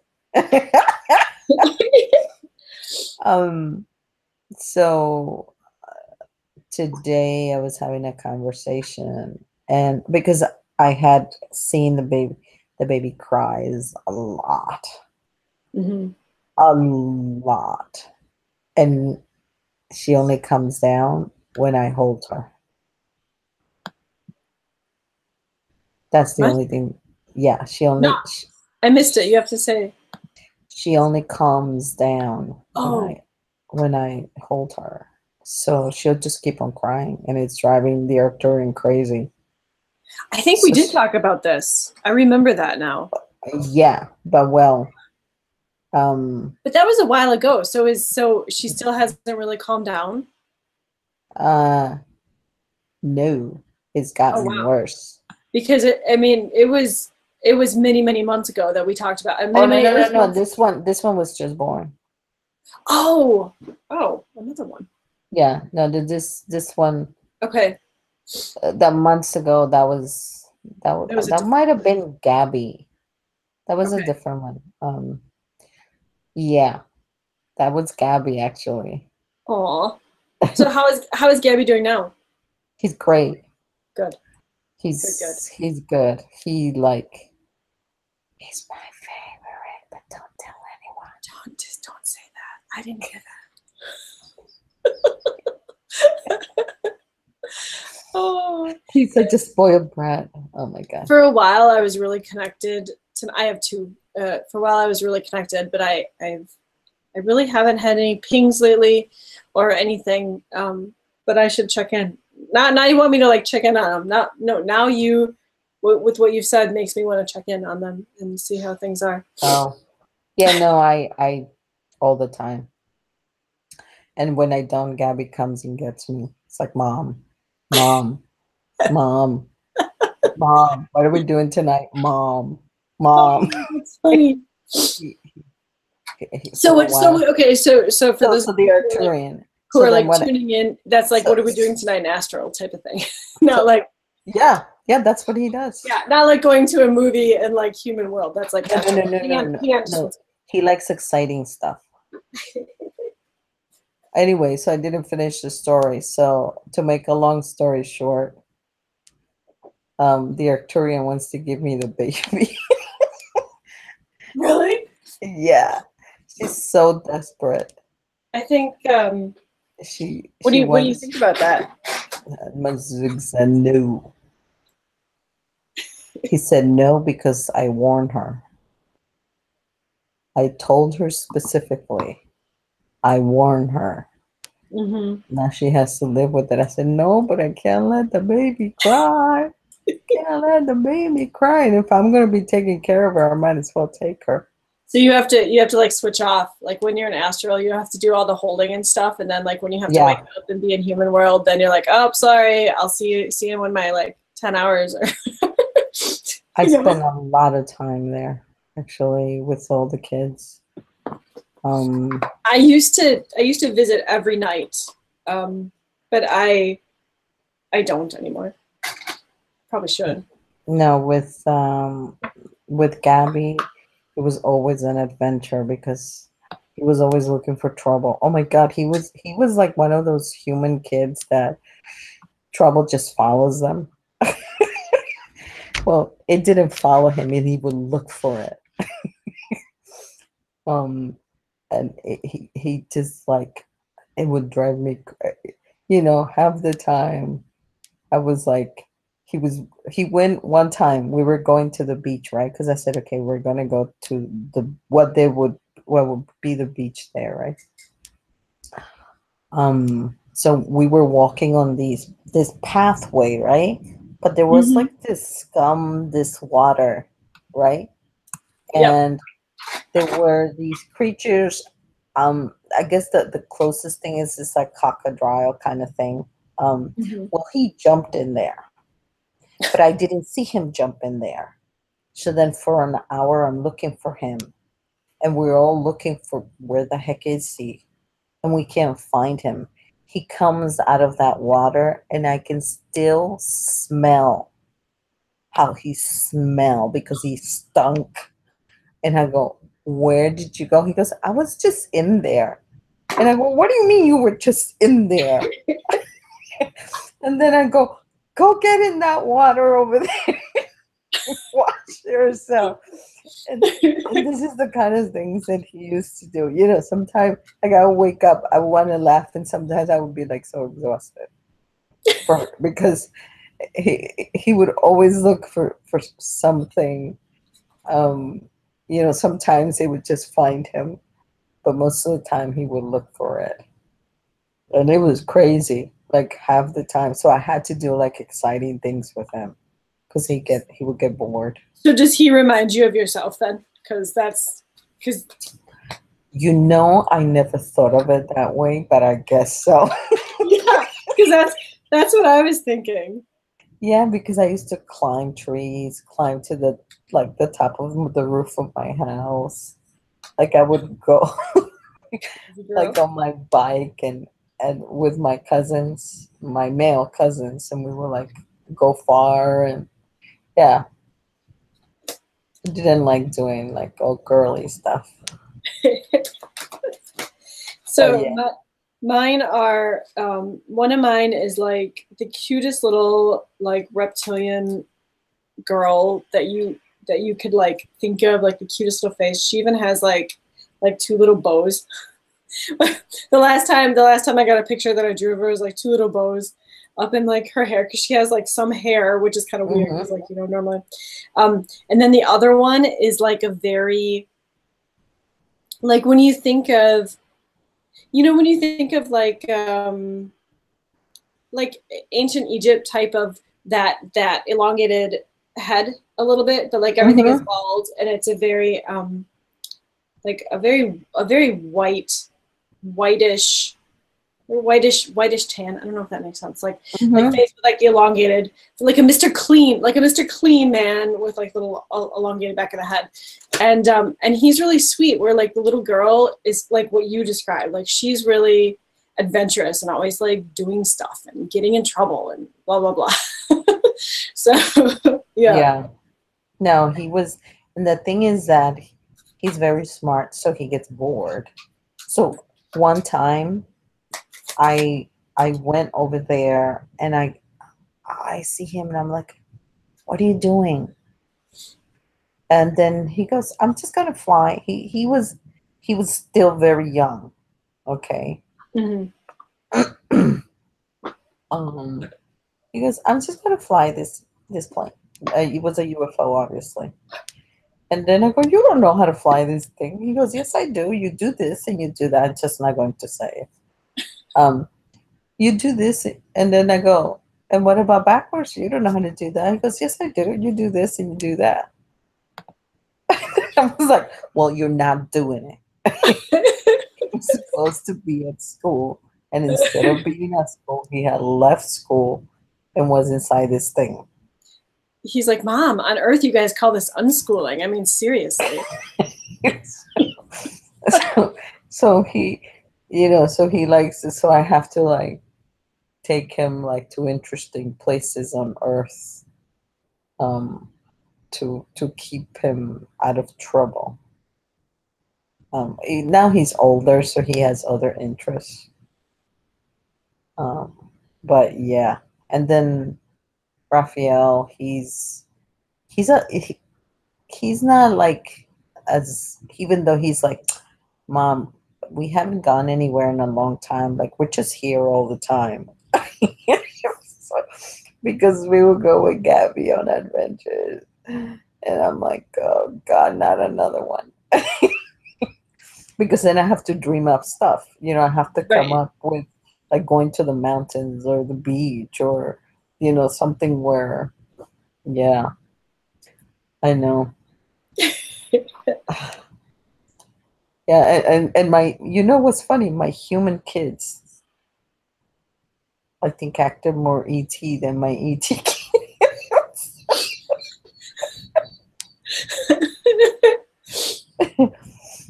I'm just so ready, like, because I don't have kids, so like if mine just happened to show up at the door, like I'm cool with that. Where like, other people, when they finally realize it, they'd be like, oh, well, Yeah. Yeah, I think that's not going to go that great. Okay, so Desiree wanted some cards pulled. She said her mom had passed and when she was younger, and that she's been trying to connect with her but haven't had any success. Everyone tells me that they can't connect. Could you try for me? And then she wants to know, what place are we all talking about? So Desiree, so we were just talking about hybrid children and some of our experiences. Like Sabrina was telling us some of her experiences with her hybrid children. And do you want to explain what hybrid children are, Sabrina, in case Desiree doesn't quite know? So basically, you take the male and female alien ETs, and they take a little bit of human DNA and put it in the child. And sometimes they have more, sometimes they have less. Yeah, sometimes it's taken legally, sometimes it's not. Yeah. Okay. Hopefully now, like they're putting more measures in place to hopefully not have that illegally happen, but Yes. it does. So, and asking for, deciding that you want a hybrid child is not like, it's not a fun, hey, this would be really cool type of thing. It's like a serious mothering family commitment. Yes. And so for a while, a lot of people, when they found this out, that they that they could have their DNA taken or donated to create these hybrid children. They were so excited about it that a lot of them were like, oh, like I have 4 hybrid children. Oh, really? Because like I have 6. Yes. And that's really not what the whole program was supposed to be about anyway. And they don't realize that these kids are bridging the gap, and they're going to be eventually, they're going to come and like be in our families. And so anytime they could just show up on your door with suitcase and be like, hey mom, like I'm here. So it's wonderful for like those people who really understand what's going on and can connect to your children, your hybrid children. But for those who don't quite understand how it works or what's all at stake, and they're just donating their DNA just for the fun of it, like that's not really what the program was made for. And there's going to be situations, and like Sabrina and I get all worked up when we talk about like how we're going to handle this with an influx of hybrid children coming in, because they're once like you have 5 kids showing up at your door because you didn't know what you were doing, or you thought you were doing something else, you know, where are these kids going to go? Like Sabrina and I get all worked up when we start talking about some of these things. But it's really a beautiful, hybrid children are just beautiful and amazing in so many ways. It makes me teary-eyed because I get all happy. I love them to death. So, yeah, I don't, do you want to have anything you want to add to that? Yes, that it's not just about donating your DNA. It's about raising the child, and that's how I have felt about it. And I think that's part of what hasn't been done, and some of these children have actually suffered because, let's say like this last one that was born, she acts very human, and the ETs don't know what to do. They don't understand it.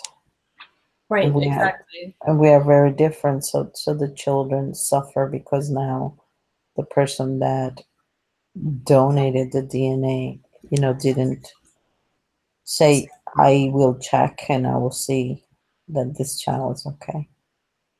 Right. And then you also have the galactic or alien mothers who, like in Sabrina's case, who the baby has the human DNA tendencies, so it's crying a lot, and the galactic mother is just kind of beside herself because, you know, like Sabrina can calm her child, but the galactic mother is having difficulties, and it's frustrating. So it's really a partnership, and you have to, just like with any relationship, you know, it's give and take from both sides. Yep. So Desiree asks, she said she's learning a lot from us, and then she said, do you get to visit them? In Astral, right now in Astral, yes. They have not shown up on our doorsteps yet. Yeah, just in Astral. Yeah. Often. Yep. And when I don't, they come get me. It's like, hello. See, mine are older than yours, and like my Mr. Clean Boy, I don't know. He's like already in his like, he would be like 20, like 21, 22 years old right now, and the little girl, she's younger, but she's like 18, I think, around 18 or so. So where Sabrina's got brand new baby. Yeah. Brand new babies. Well, yeah, Raphael he's probably like 7, 8. And at this point, because they grow so fast, I think he's gonna be my tallest. And yeah, the oldest one, he's probably at this point, yeah, in his 20s. But some of them I chose. Some of them were done without my consent. Yeah. So, and that's Yeah. that's one of the differences between Sabrina and I. Mine both had consent, and I don't have any more where some of hers were not consensual. Yeah. And the thing with human DNA is that because our human DNA structure is made up of so many various galactic groups, it's actually very, very prized, very powerful, very healing thing. And so that's why there's like this black, that's why it's like sold and there's this black market, and that's why sometimes they're trying to crack down on people taking it from you without your permission. But that's kind of the base of the DNA. Like human DNA is important. It can actually save galactic lives. Right, Sabrina? Yeah. That's Yes. Yeah, because it can help.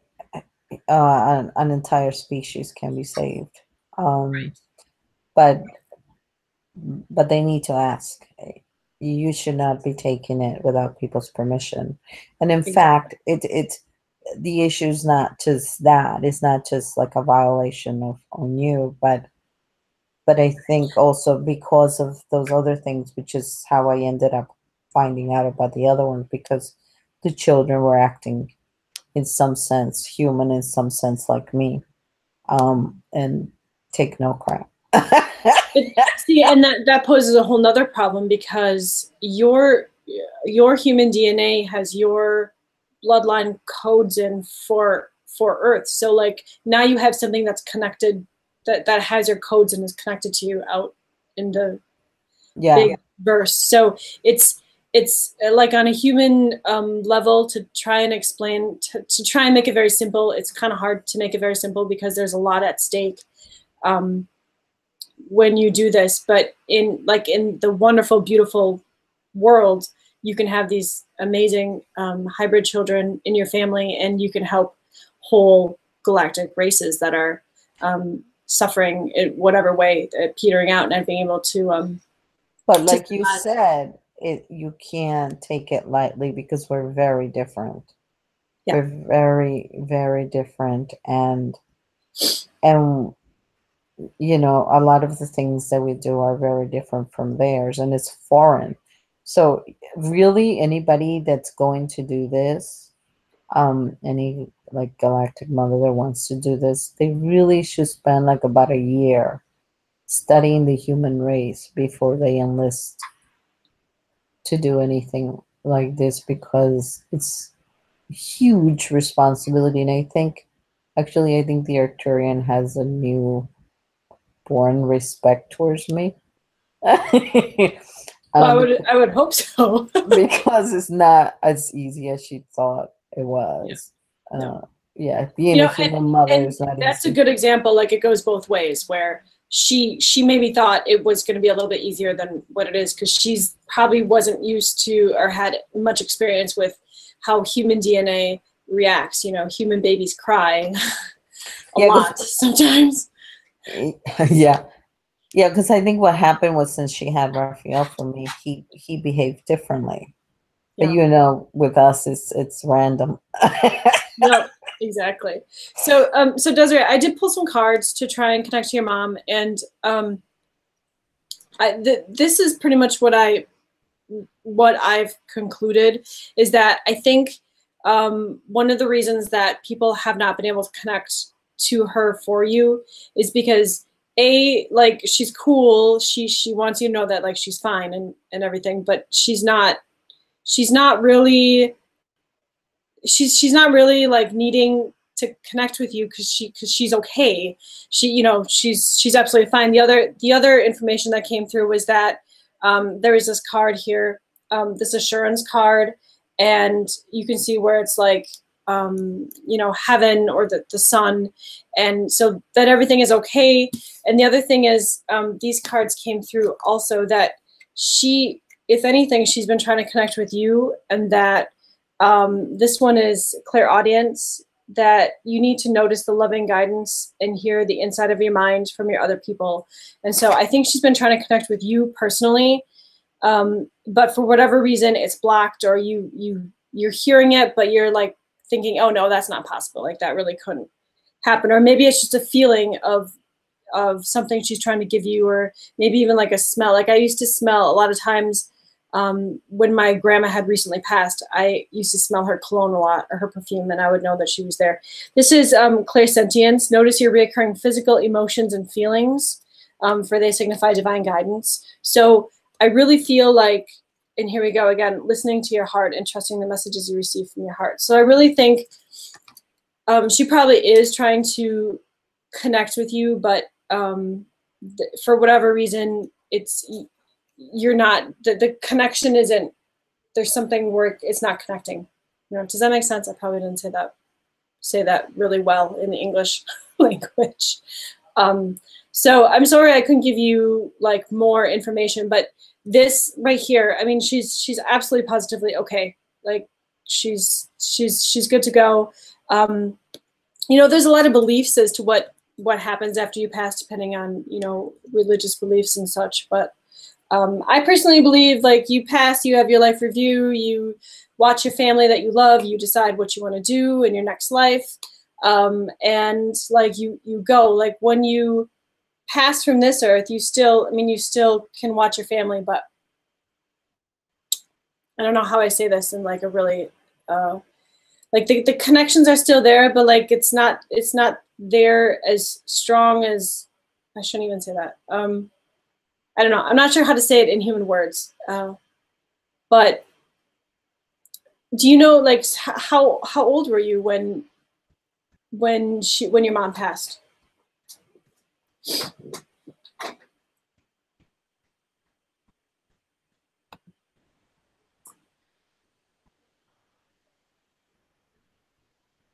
And it's because, we've been kind of talking about this too, like with your dreams and stuff, writing them down, because who knows, like you guys could be visiting and you just not remember that. You could be visiting an astro and just, okay, so you were 11, and how old are you now? Yeah, all right. It's been a while.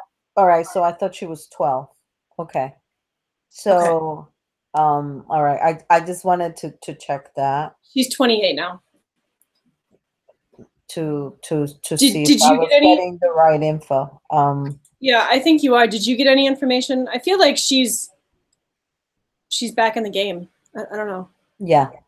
She's been reincarnated somewhere. I don't know if it's on Earth. And that's probably why nobody's been able to connect with her. Go ahead, Sabrina. Yeah. I'm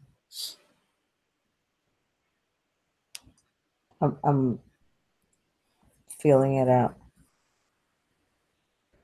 I do think that she's moved on.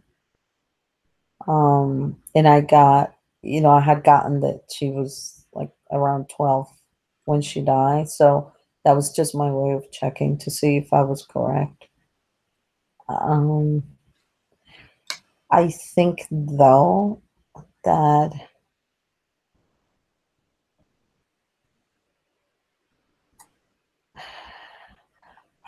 ask her if she's had like does she have like any nieces or nephews or any like new children that have been born lately? That's funny that you say that, because that was the first thought that I had, and then I dismissed it. I think she can hear you. Did you hear that, Desiree?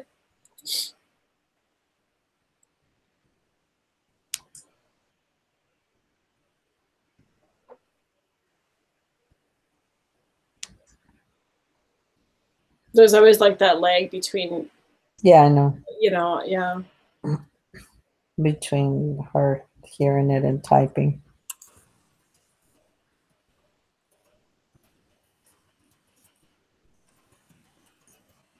I'm typing to her. So like if I type to her, have you had any new nieces and nephews born? You see, I think though that it's not like just now, like maybe between 5 and 7 kind of thing. Oh, she said, I have 5 kids and my sister has 2 kids and my sister's kids are younger than mine. No, they're not hers. It's not.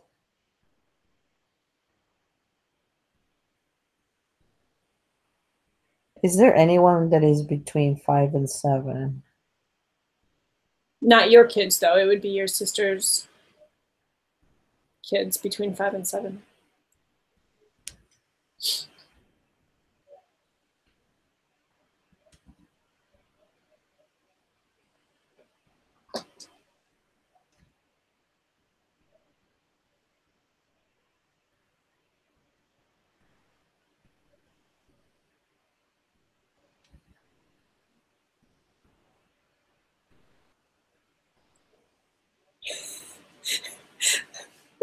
It takes such a long time to like get everything out. Sometimes it's like, oh, I feel some galactic language. Yeah. So you should sing one of your songs for us. Yeah. Actually, one of the children's songs I used to sing. Let me see if I can remember one of the children's songs. She says, no, her kids are 1 and 2. I have a 7-year-old and a 6-year-old son.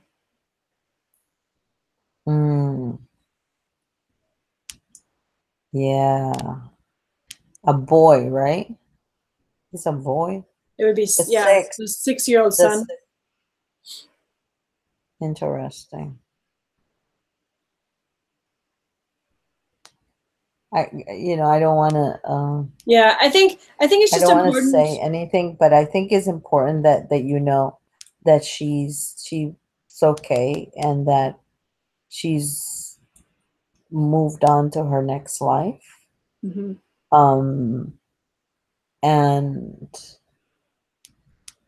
And like you said, it's not that she's not there for you.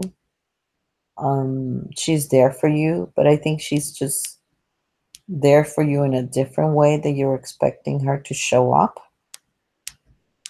I think that's a good way to put it.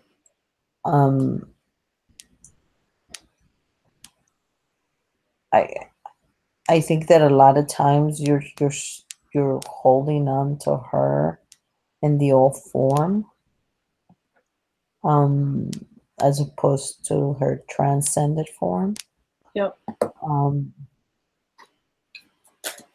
I think though, even though she's moved on, part of her spirit still is your mother.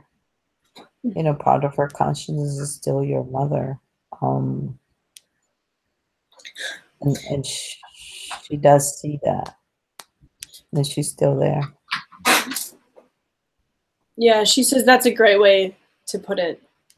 And even like with Sabrina and I, we've had quite a few past experiences together, but like in one of those experiences, I still feel that motherly bond to her because I was her daughter at one time. So like I still feel it. That doesn't mean that it's still there. So I guess that's, after all these years, it's still there. So it'll always be there in some form or another. But just letting go of like the way that you expected to see or feel, or hey, that Sabrina, that goes in with our thing about just letting go of expectations of how things should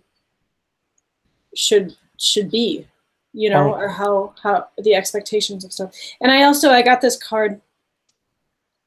I have so many screens up, I don't even know like if I'm holding it right.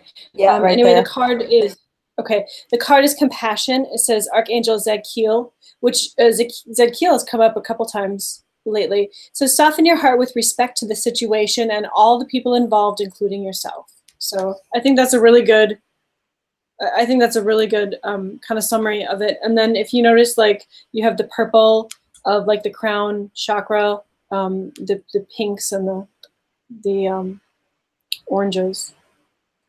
So what does the card say? What does the card say? The card says compassion, soften your heart with respect to the situation and all the people involved, including yourself.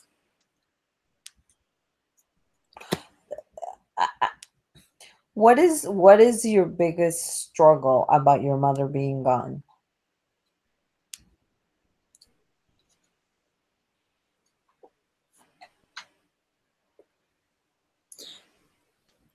So while she's typing, I'll just read what the book says. Okay. So the book says, Archangel Zadkiel, I can help you forgive yourself and others, or to compassionately see everyone's point of view. You needn't change your stance or behavior. It just simply means approaching the situation with a loving heart, which empowers you and allows creative solutions to put forth. working with the archangel.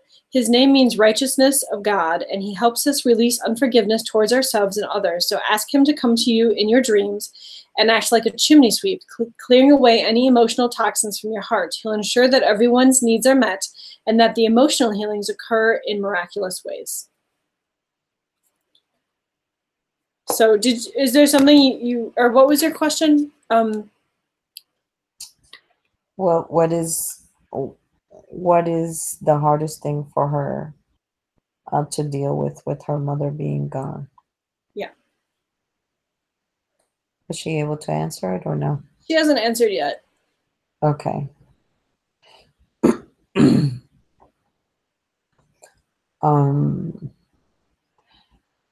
Because it might be that we could help her with that. Yeah, I mean, maybe that's the whole reason that I felt to do to come on live, because I mean, I didn't really have anything specific to. Can she just come into the chat group or no? She can, yeah. I'm not sure if she's still there. Maybe she's typing. Maybe Oh, it's okay. a thing. It doesn't show me. It doesn't show me like people typing. Oh, she goes. She just said, I just wanted to make sure she's okay. She was on drugs really bad, and I just wanted to let her know that I forgive her. Okay, so that compassion card. That compassion card makes sense. Now, did you hear that, Sabrina? Do you want me to say? Okay. Yeah, I heard her. She's definitely okay. She's moved on. Mm-hmm. I think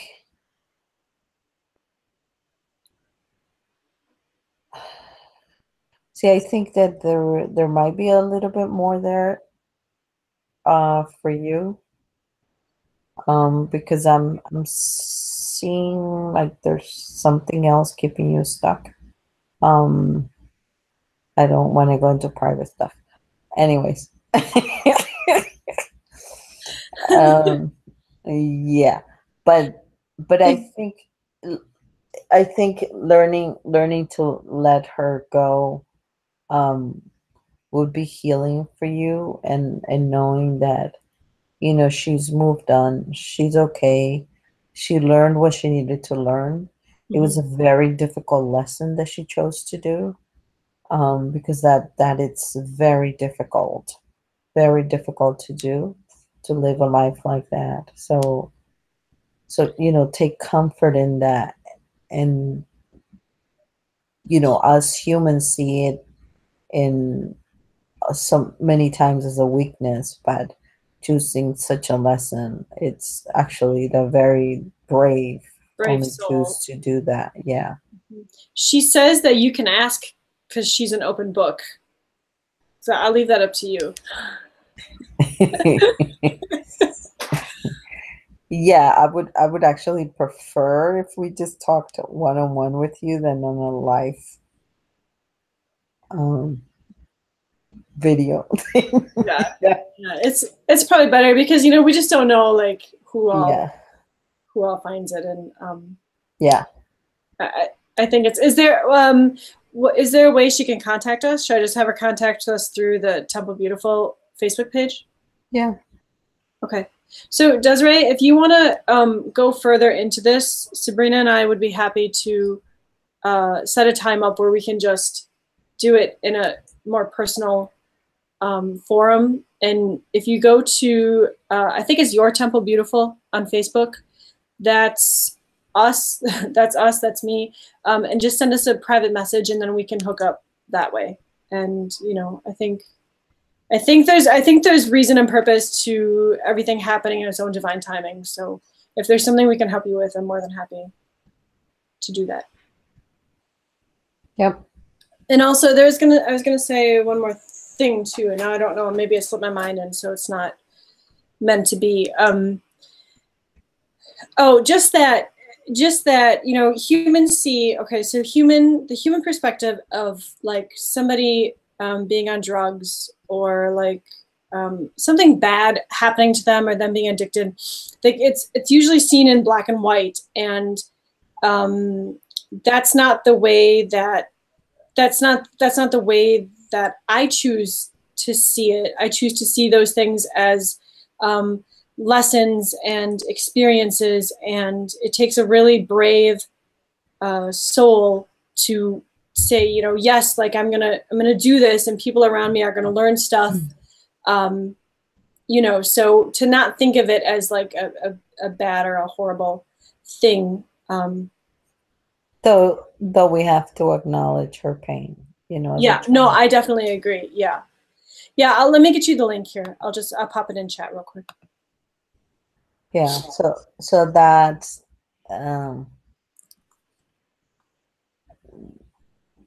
you know, it's very difficult because we always want to judge in either direction. You know, is it right? Is it wrong? Is it fair? Is it unfair? Is it this? Is it that? And when we're standing in the situation, it's, let's face it, you know, many times it's hell for many people. And so that has to be acknowledged. But I think her sort of moving on with the pain of seeing her in that state a lot, and then letting it go, especially since she's aware of more, she can transcend it in a different way that other people would. Yeah. So that would probably be the, if you wanted to, you know, the best thing for you. I know. Would it be okay if I gave you a blessing, Desiree? A light language blessing?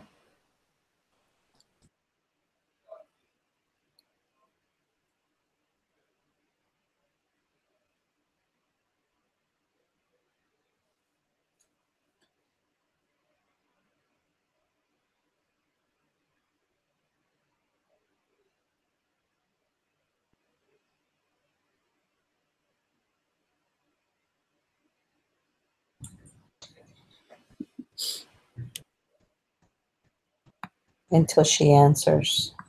Yeah.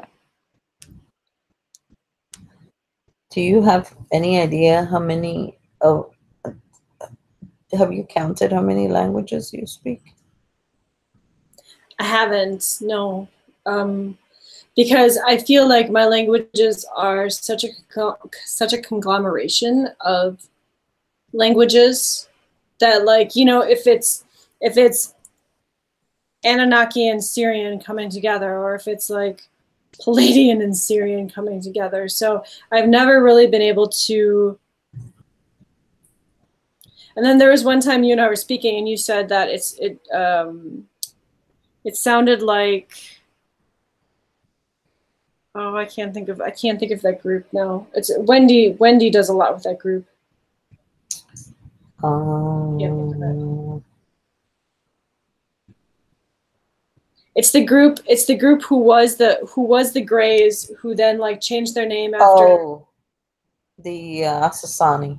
Asasani, yeah. And I was like, oh, like I don't really know much about the Asasani at all. I mean, I know their basic history, and now they've just changed their name again, I guess. Yes. They're no longer that. There's something else. And that's another reason why like galactic history is hard. Yeah. Oh, okay, so Desiree says yes, that I could do a galactic. Okay, go ahead.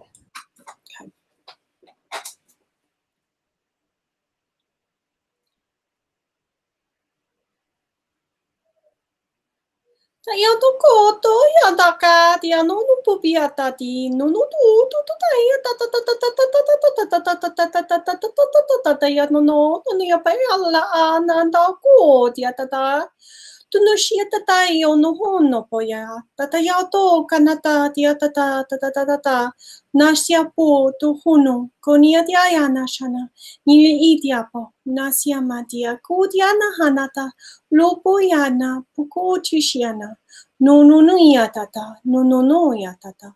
Nasya po ulo hota. Kanaya na diato. Kuliat yeshini nana. No no no no na kiata na. Musiana na. Tianana. Ko'o tiapa nanianta. Namaste. Some blessings. Thank you.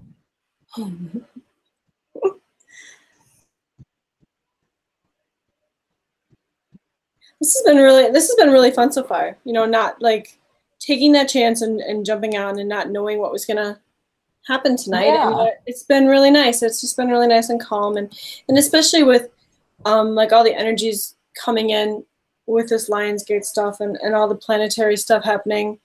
I've been not extremes, maybe is not like the best way to put it, but you know, I've either been really tired or I've been getting a lot of information and I've been kind of really lightheaded, or you know, I've been either really hungry or not hungry at all. And so I've been really wanting to do like Temple Beautiful stuff and not wanting to work on work stuff. So this has just been really great. Yeah, this was fun. I enjoyed it. I have not been in a hangout in a long time. Oh, well, I'm glad that you joined in on this hangout. Yeah. And then also, like, even though, you know, mom's work calls, Teresa was able to hang out with us, and I really appreciate that. Yes. I'm still here. I've been listening the whole time. Oh, I just assumed you were like running around with the kids, but you know, hopefully, like, you know, if you just want to say something to jump in, right? Yeah, I didn't want to like. Yeah, you guys were on a roll, so Okay. in territory that I don't really know anything about. I don't know if I have hybrid children or not. So the light language came in a year ago for me, and so it's been a whole new realm for me. Oh, really? A year ago? Yeah, just a year ago. Welcome to our camp.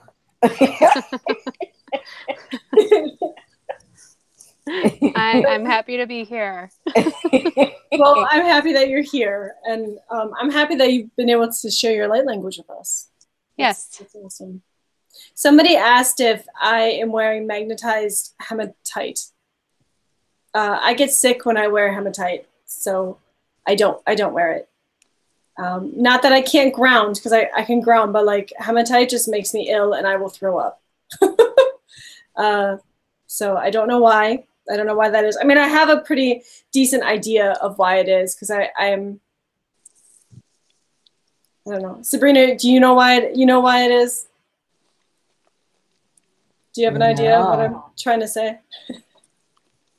No. Oh, dang it. I thought you would know.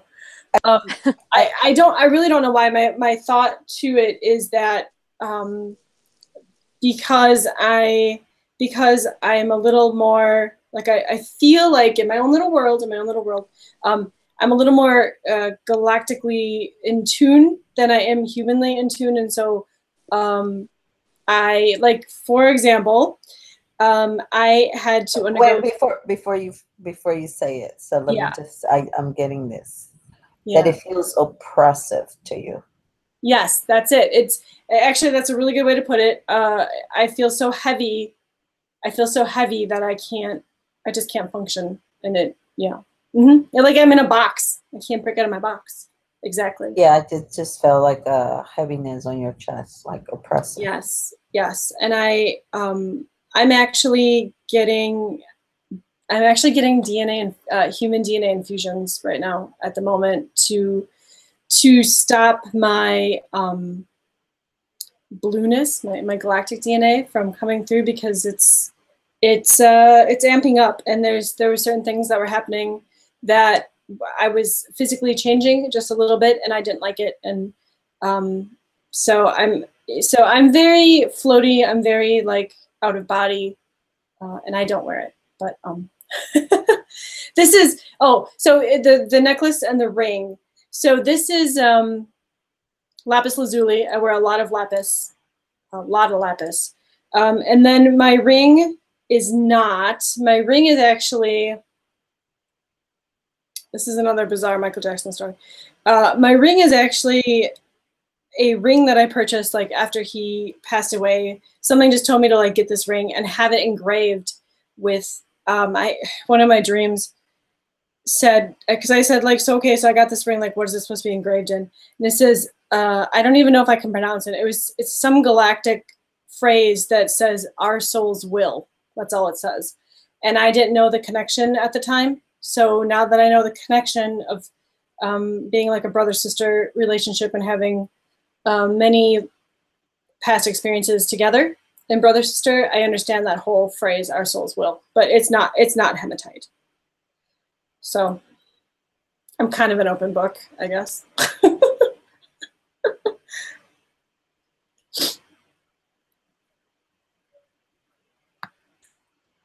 Yes. So, and on that note, on that note, so how many people are watching? Right now there's 3, and then someone just asked, "What is galactic DNA?" I've only done this live thing a couple times, Sabrina. Okay. But every time I do this, these are the questions that we get, like okay. Important questions. Galactic DNA is ET DNA, extraterrestrial DNA. That I would say 99% of humans have some kind of ET DNA. The junk. Oh, sorry. Yeah. Go ahead. Yeah, that there was placed in our DNA a long time ago, and some have gotten, if you will, like updated DNA, like when they were in their mother's womb or something, or right after they were born, they were given more DNA. Yes, and that's actually, it's funny that you said that because we've never actually talked about that, and that's what happened to me. So when I was born, instead of getting galactic DNA, I was actually given human DNA the moment that I was born. And so if, my story is a little different. We won't talk about my story. It's not a very human story, but the 99% DNA that is like junk DNA in our human system has a lot of various bits and pieces of galactic DNA. And as we are awakening up, I don't know if that's a term, and our brains are using more of the brain power, we have that DNA opening and unraveling, and that's galactic DNA. Now, some of us have more galactic DNA activated than others do, and so that's kind of a long story too. But he asks if it's part of the Nephilim. Do you want to take that one, or do you want me to take that one? The Nephilims, I think. See, and this is my own personal opinion, I think that's just referring in general to ETs, not to a particular race. I would agree. My take on it is that the Nephilim are part of the fallen angels that had. So this is hard to explain. So the way I understand it, and this is just the way I understand it, doesn't mean you have to understand it this way, is that like when these angels decided they wanted to do their own thing and be their own creators, then God's like, sure, whatever, do what you want to do. And then when they came to Earth, they interacted with some of the beings here, which we can't necessarily call human at that point. But then like that offspring was like a galactic offspring. So it's not, it's confusing because Nephilim has gotten a really, like, has become their own term or their own little box, and that's not really, I don't know. That probably was a really bad way of describing it. But the Nephilim is more of a galactic, more of a ET Earth race portion thing than like just galactic DNA. Because galactic DNA can be, Arcturian DNA, Palladian DNA, Lyran DNA. It's any sort of groups, bits and pieces of DNA. Do you want to add to that, Sabrina?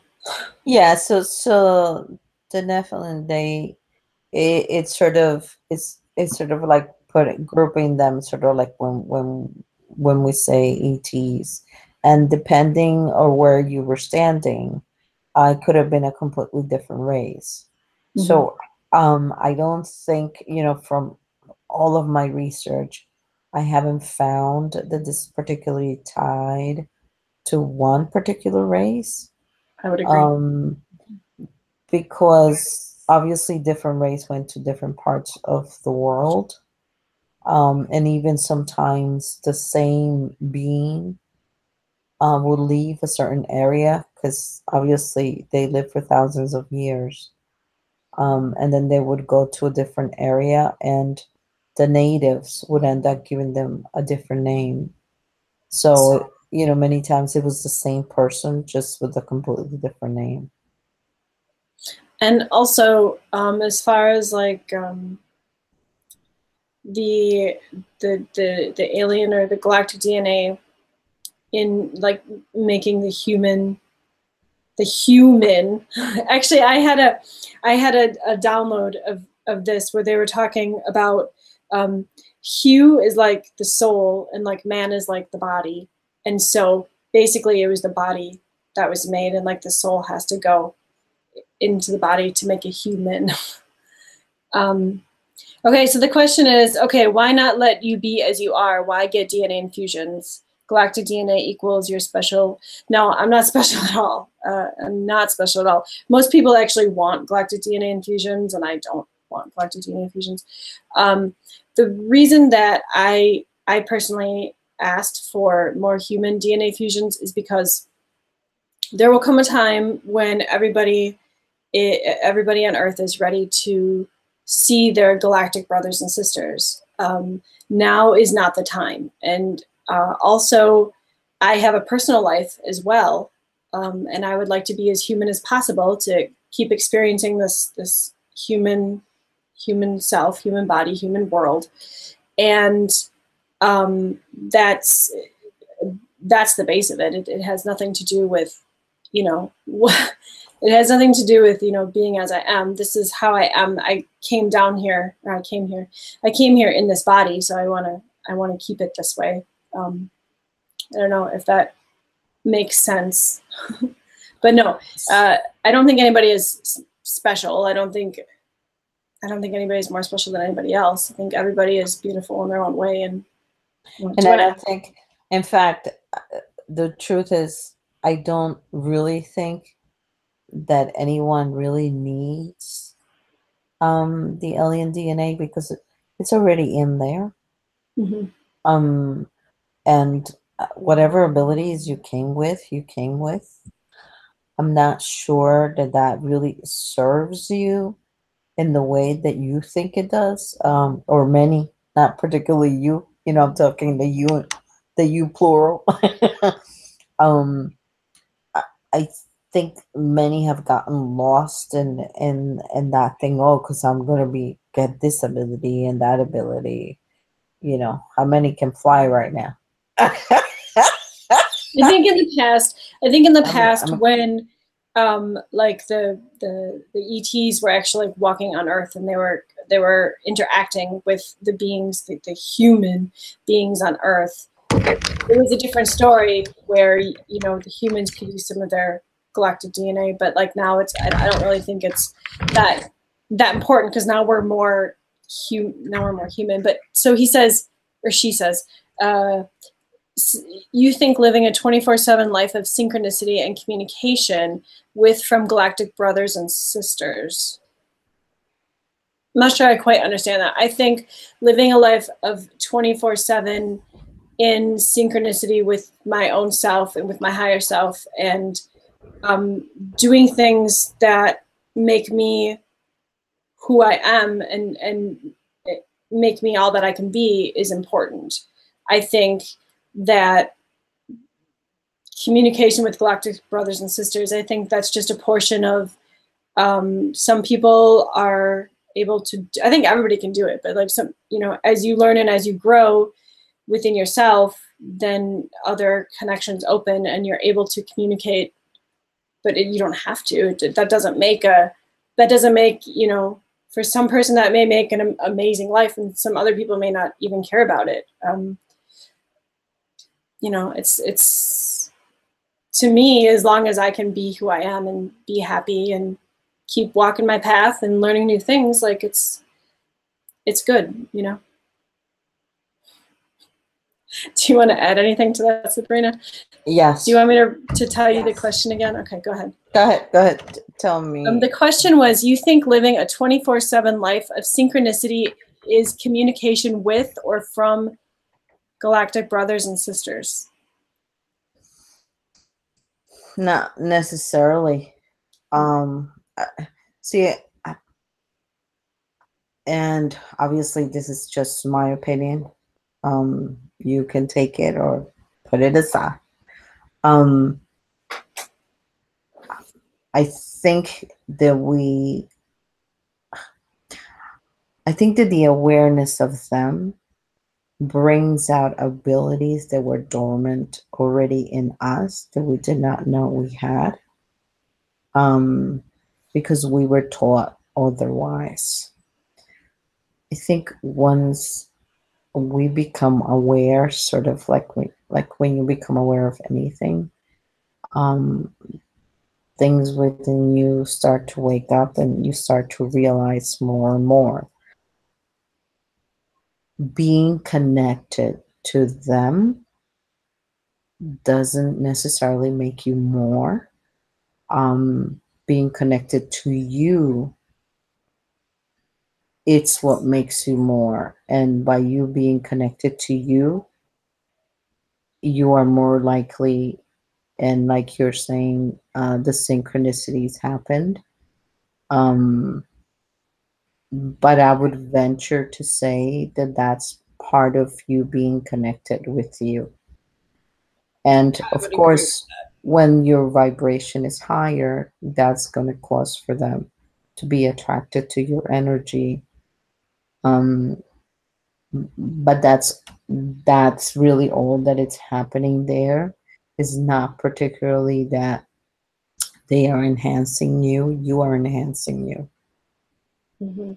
All right, that's well said. That's what I was trying to say in a roundabout way, but like my English communication skills not the best sometimes.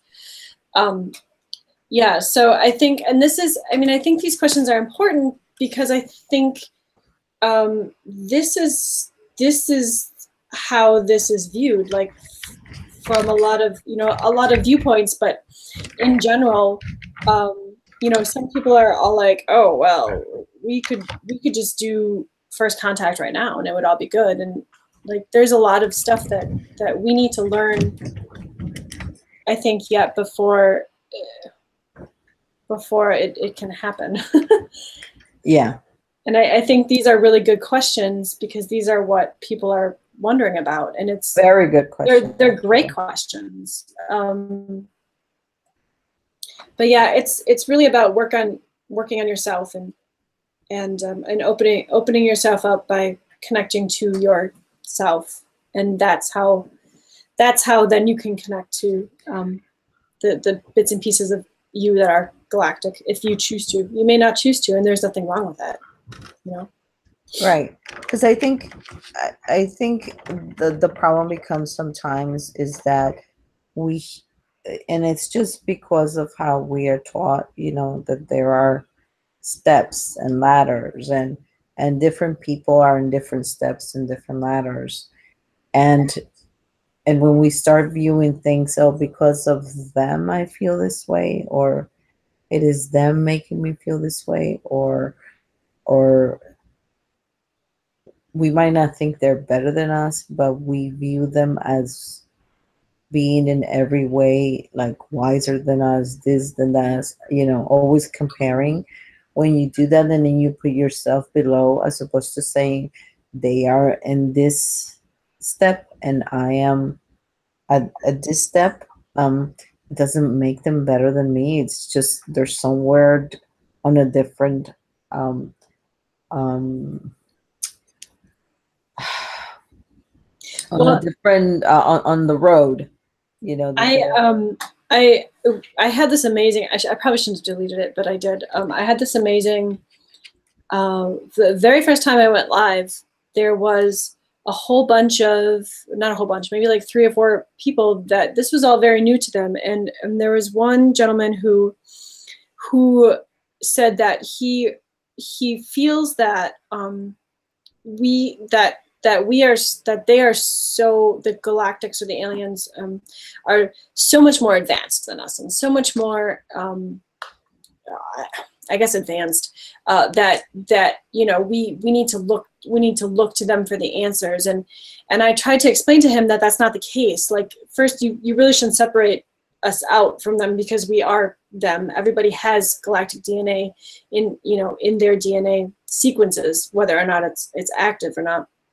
And B, every single planet and every single group, which is more than you can possibly imagine, they're all at different stages of their own awakening as a planet and a species, and so that doesn't make them better than us. Some are awakened, some are not awakened, some are chose to be awakened but not chosen it in like, if we want to look at a good or bad, they haven't chosen it in a good way. So they have high technology, but they're like out to get other planets and get other things, and it's all a wash in the end. There's no one's higher, or everybody's on their own different levels, and it's hard to conceptualize, I think, from Earth, from the human standpoint. But the truth that it is, we really shouldn't assume that they're so much higher than us. Don't you agree? Yeah, it's sort of like this. So you have, somebody is in 5th grade and somebody is in 3rd grade. The 5th grader is not any better than the 3rd grader. He just knows more. That is the only difference. Yep. He has had the ability and the time span to know more. And that is all. And in fact, a lot of times I argue that because of the planet that we are incarnated in, we're pretty badass. I would totally agree. We are, and this is not an easy planet to incarnate in, and for you to live here, and some people have put a lot on their plate and they've overcome that. So really we need to really admire each other more and look up to each other more, and because there's no one like another human being to tell you how they overcame their difficulties and their problems in lives and whatever they encounter. An ET can only try to assimilate and tell you what they would do, but at the end of the day, they're an ET. They're not human. right. And sometimes when I am in communication, I get frustrated because I say, you guys, you forget what it's like to be down here. Like, it's not that easy, and so yeah. Yeah, exactly. Yeah. Oh, so he's got another question. The question is, what is light language? I have not heard it before. That they're extraterrestrial languages. That's all it is. They're basically ET languages, and a lot of people have a lot of labels for them. They can call them light languages, soul languages, I just prefer to call them Galactic languages. galactic languages. I kind of switch back and forth between galactic and light languages, but Yeah, me too. They're basically ET languages, just like. And I've explained this before this way, where if you look at our world, our current Earth, as a planet, if you think of how many languages are spoken on our planet, there's a lot, right? And sometimes we even combine languages like Spanglish, where we insert half English, half Spanish. And so when you think about like the Pleiades, for example, and they have like the different planets like Era and Maya and whatever, each of those planets have a different dialect. And sometimes, they have different, they're not just all like Palladians on those planets. They have a conglomeration of different galactic beings. So those languages, just like here on Earth, when you have different communities and different races of people, eventually the languages kind of mingle together and a new language is born. And so there's a lot of different types of galactic languages or soul languages or light languages. In fact, most of the time when I speak, it's not just one language. It's a variety of languages mixed together. But a lot of times certain groups can communicate telepathically, but there's speak. There's language, there's like light language speak too. So I don't know, do you want to add to that, Sabrina? Yeah, so it's sort of, if we're gonna speak telepathically, we still have to speak a language telepathically.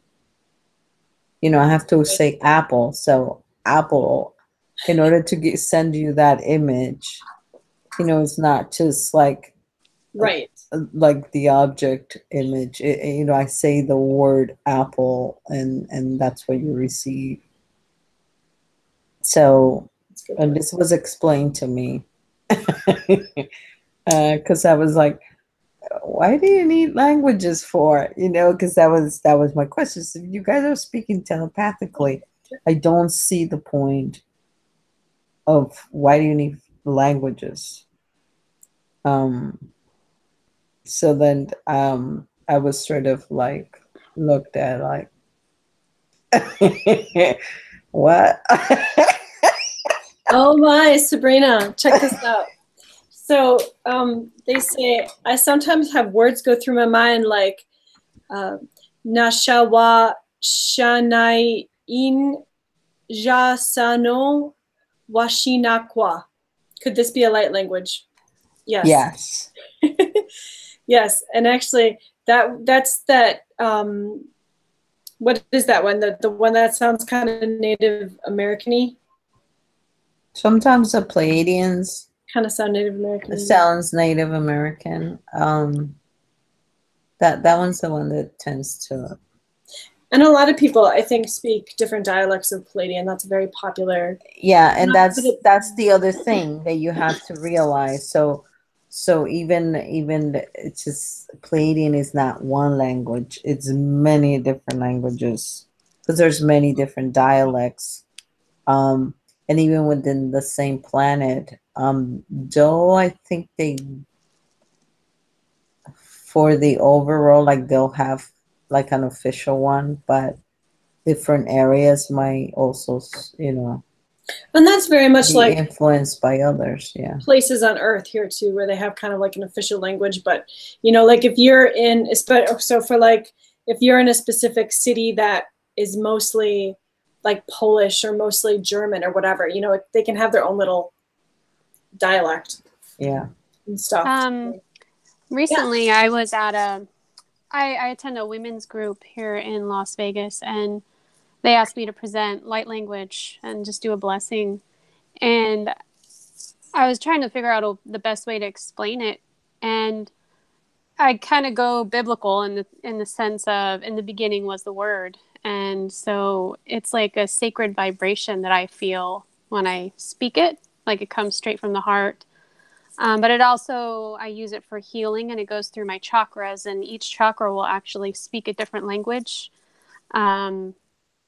And I also use it to speak to my crystals or to have my crystals speak to me. And I'll kind of telepathically translate different languages and vibrations from them. And I've seen, like, when I speak it at times, like building sacred geometry around me and up and out. So I'm like creating these vibrations that I can visually see. And I feel like I know that you all probably know that's like our soul language, like through all of our experiences collectively, where we've been multiverse wise, that it's what makes us up, and we each have our own unique like bucket or library of languages that we can access. Yeah, I'm glad you brought that up, because that's another aspect of light language, is the vibrational aspect and the healing aspect, and it's so multi-layered. You know, we're like English, the means the, Yeah. but light language is so galactic language, light language is so multi-layered that it's nothing like our, you know, earth languages. It's more like when you have a word in whatever earth language that, depending on how you say it, could mean like 5 or 6 different things. That's a bit more, that's a little bit closer, but still pretty far away from everything that it entails. Right. And even though a lot less is said, it can express a lot more complex ideas. The substance of what is being said is probably a lot more complex, that we are able to say, without writing, you know, an entire encyclopedia to express, you know, similar ideas. And that is where I fall short a lot of times, because I think I feel and I see what I want to express, but my English language doesn't do it in the way that I want to express it. Because your expression comes out in a different way. Yeah. And, you know, your strength is something else. Yeah. These are really great questions. So that's the thing. I mean, when you know, because I got mine at this point, I think it's like 12 years ago. I, I didn't even speak it. I didn't know where the heck it came from. And I just hid it for a long time, for years. Yep. I hid all of that, you know, and every time it was like another and another and another and another and another. And obviously at that point, nobody's talking about this stuff. Nobody's bringing any of these things up. And it was very difficult because you don't know what the heck you're saying.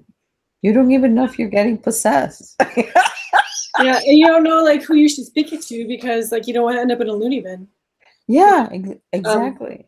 And we actually, that's interesting you brought that up, because we kind of talked about this the last live video that we did, where like those of us whose light languages have come in, a lot of times you hear it in your head a lot, just like Wiz Laws saying that they the words go through their mind, and that's the first step of the light language coming in. And then eventually you'll feel comfortable enough to like try to speak it, like whether you're in the shower or just kind of by yourself. And then the more that you try to speak it, eventually it'll just be there. But the first thing is actually hearing it in your head. And now it's nice because we have a lot of groups for this light language, but I'm totally with you, Sabrina. Like mine was there when I was little, and I stopped speaking it when I went to school because nobody spoke it. And then I just thought it was like this weird language I made up. And then, you know, I started speaking it again later in my life. But when the internet is not there, and it's a brand new thing, it's kind of creepy because you don't know what's going on. You don't know where that's coming from. Yeah. Yeah, which is what happened to me. And then and I was like, and then like whenever my kids were sick, like the language would try and come through. I guess to try and heal them. Hmm. But that could be scary, Oh yeah, um, definitely. especially because I didn't know what it was. So if I don't know what it is, and I tried negotiating, I tried asking, I just saying, fine, I won't speak it until you tell me what the heck, you know, and nothing, nothing. I could not. So for years, I just like pushed it down. So because I had it for so long.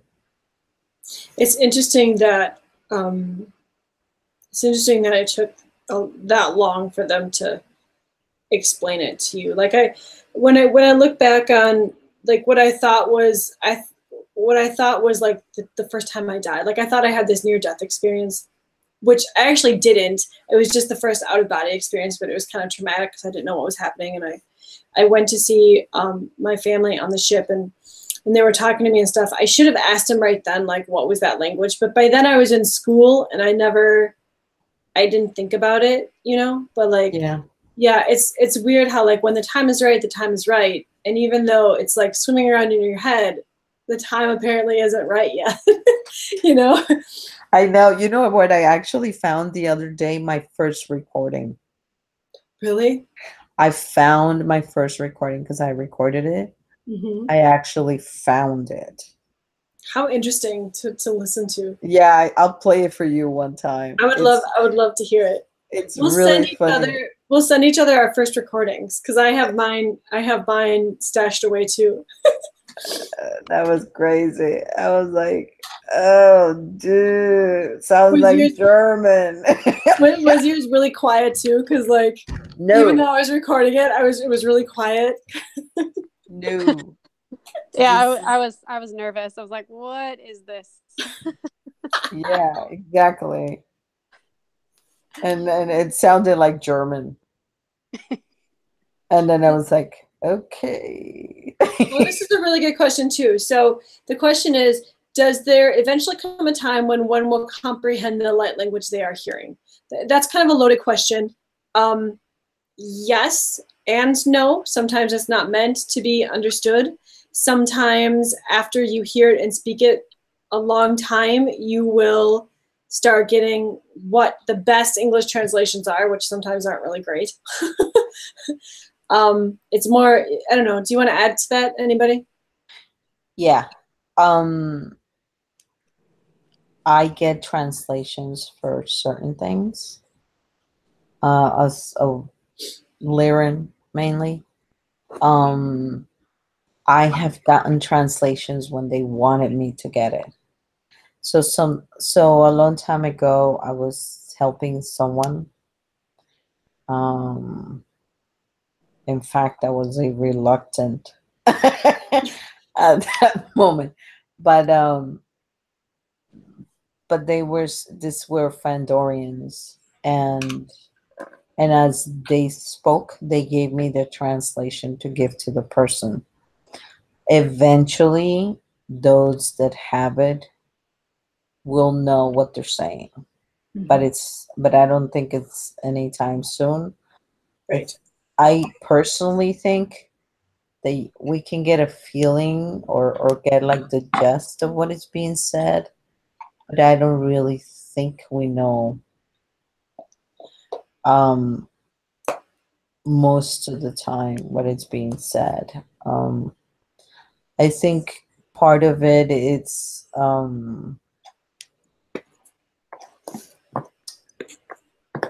because other things have to fall into place.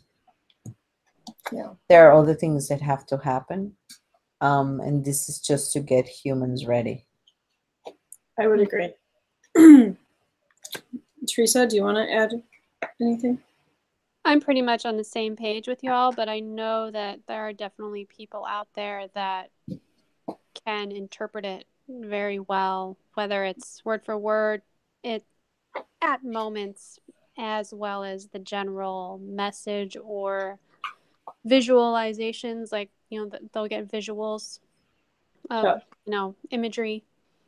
So, um, I've had people say, like, oh, my mom overheard you, doing your blessing, and she said it we will hear, I can't even talk. Heal the earth with our minds. I was like, oh, that's cool. I'm glad I'm saying something like that, you know? That just Right. gave me shivers. But So the that's a issue, confirmation. but the issue is that they gave her, they gave it to her. Do you see what I'm Right. saying? So, Right. I, and I have, because I have some, if you will, insider, um, and I'll leave it as that. Okay, we'll just leave it there. Let's leave it there. Let's leave it there. I have an insider. Um, I think, you know, sometimes the same thing is being interpreted in three different ways, and I don't think that's possible. I think, you know, if I say the apple's on the table, the apple's on the table. You might say the apple's sitting on the table, and somebody else might say the apple, you know, was put on the table a while ago, but we're still talking about the same thing and the apple being on the table. So, um, so I sometimes have my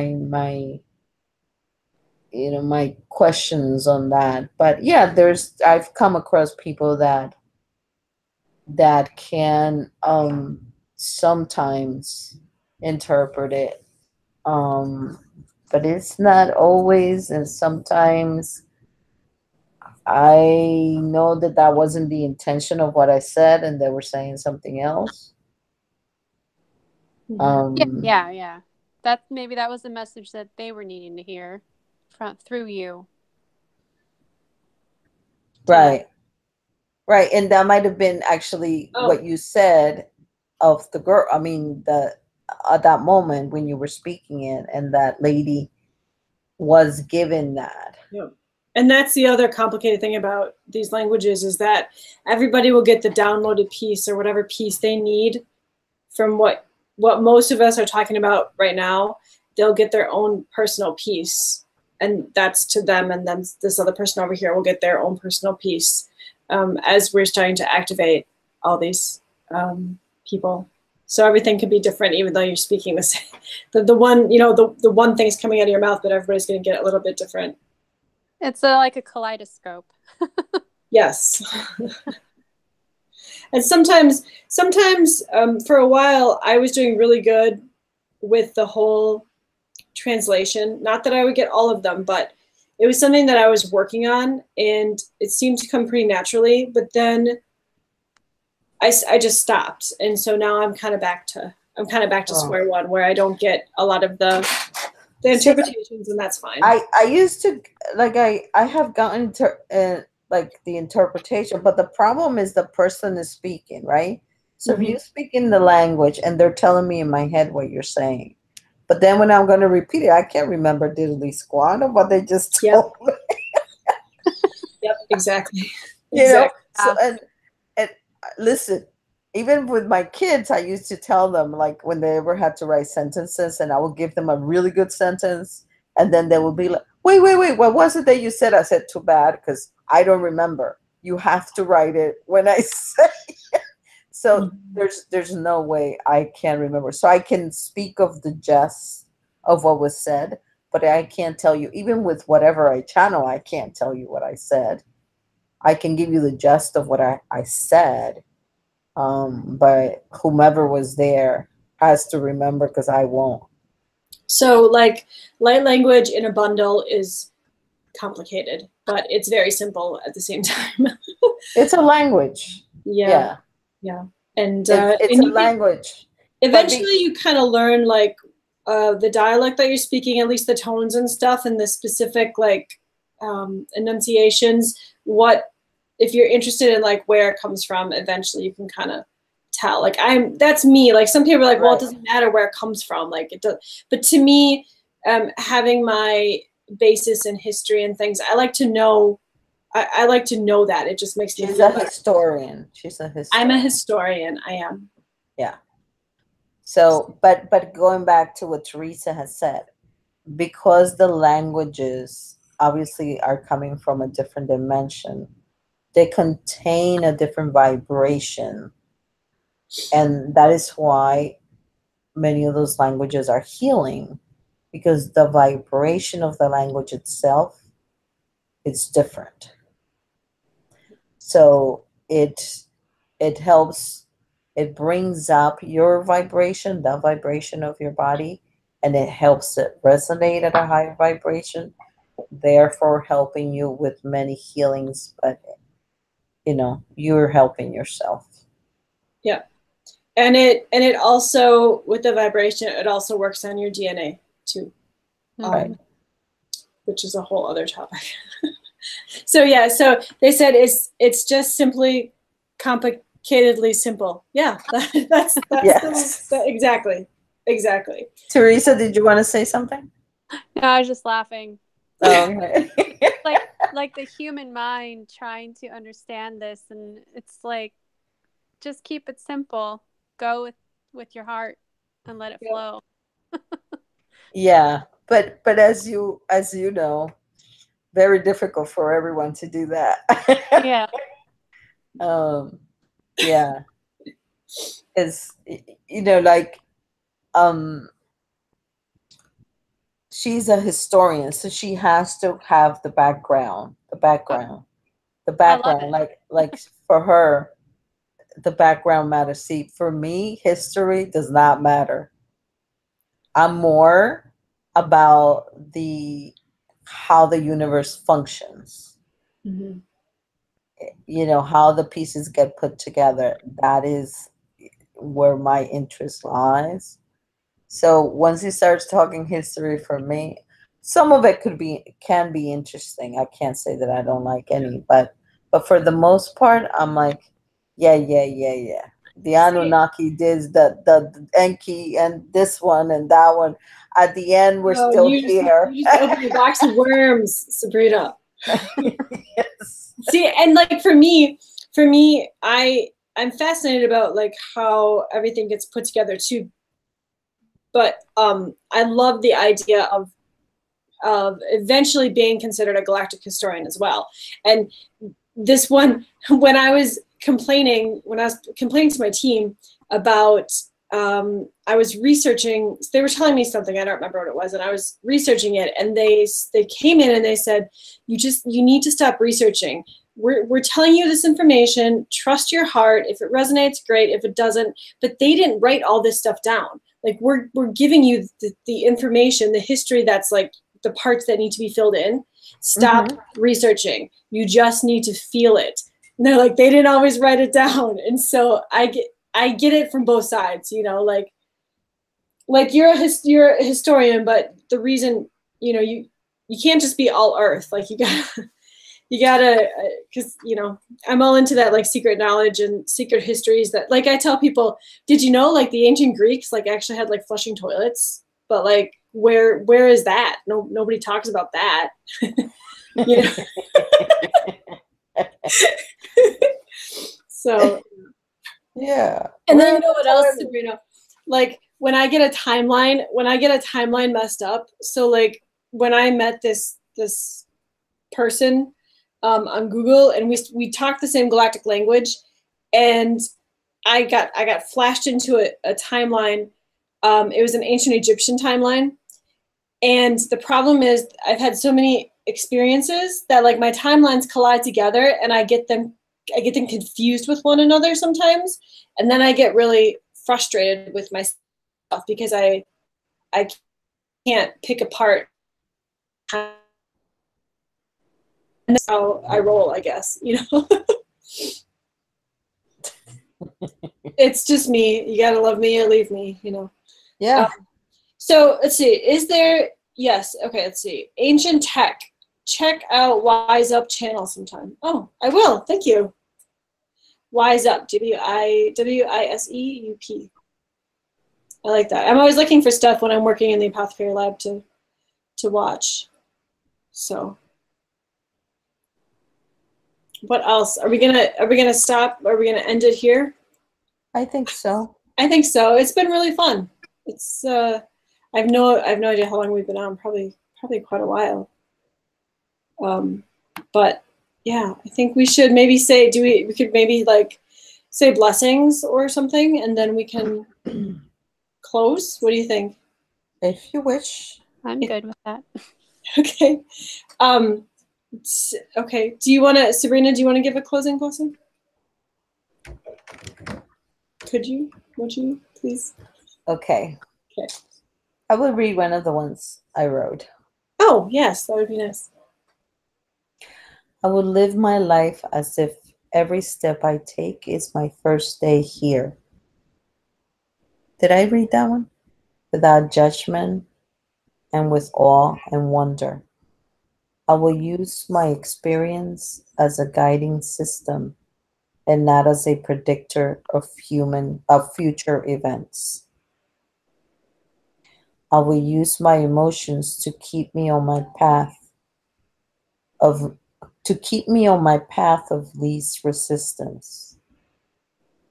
I will love events as I love a scene in nature that I pass through but not judge its existence. I will love my path and I will love myself. That's it. I love that. It's beautiful. So perfect. Yeah, it fits in well with everything we talked about. Yeah. Teresa? Okay, I'll just do light language.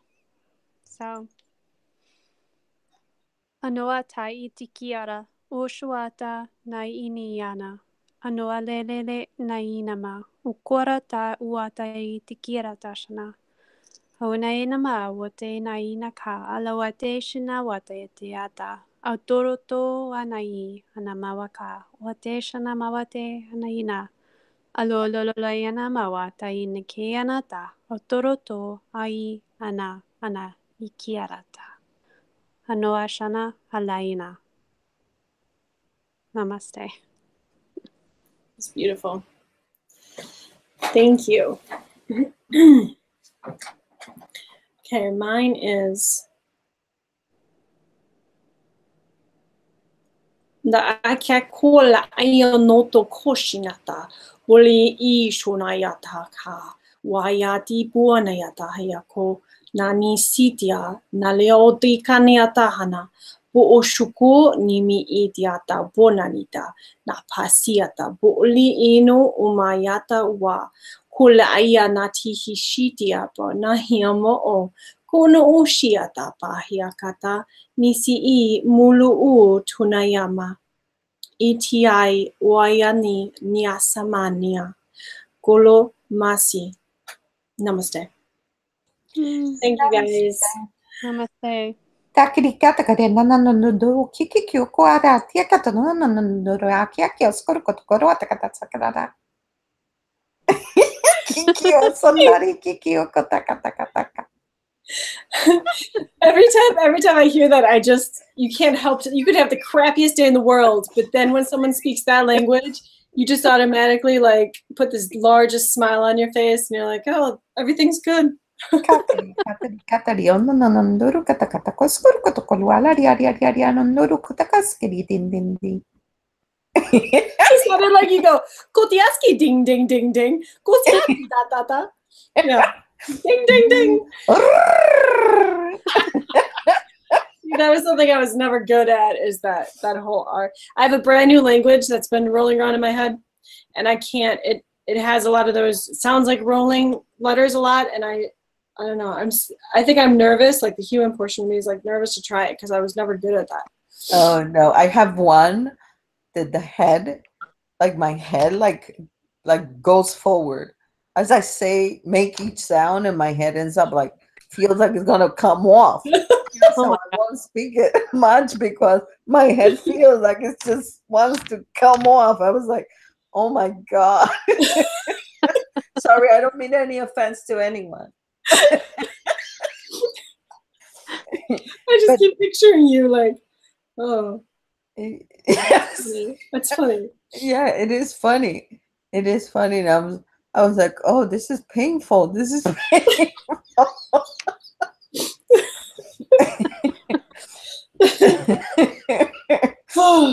I know. Oh, Okay. this is nice. On that note, Okay, thank you guys. Thanks again. We'll Thank see you soon. Bye-bye. Bye.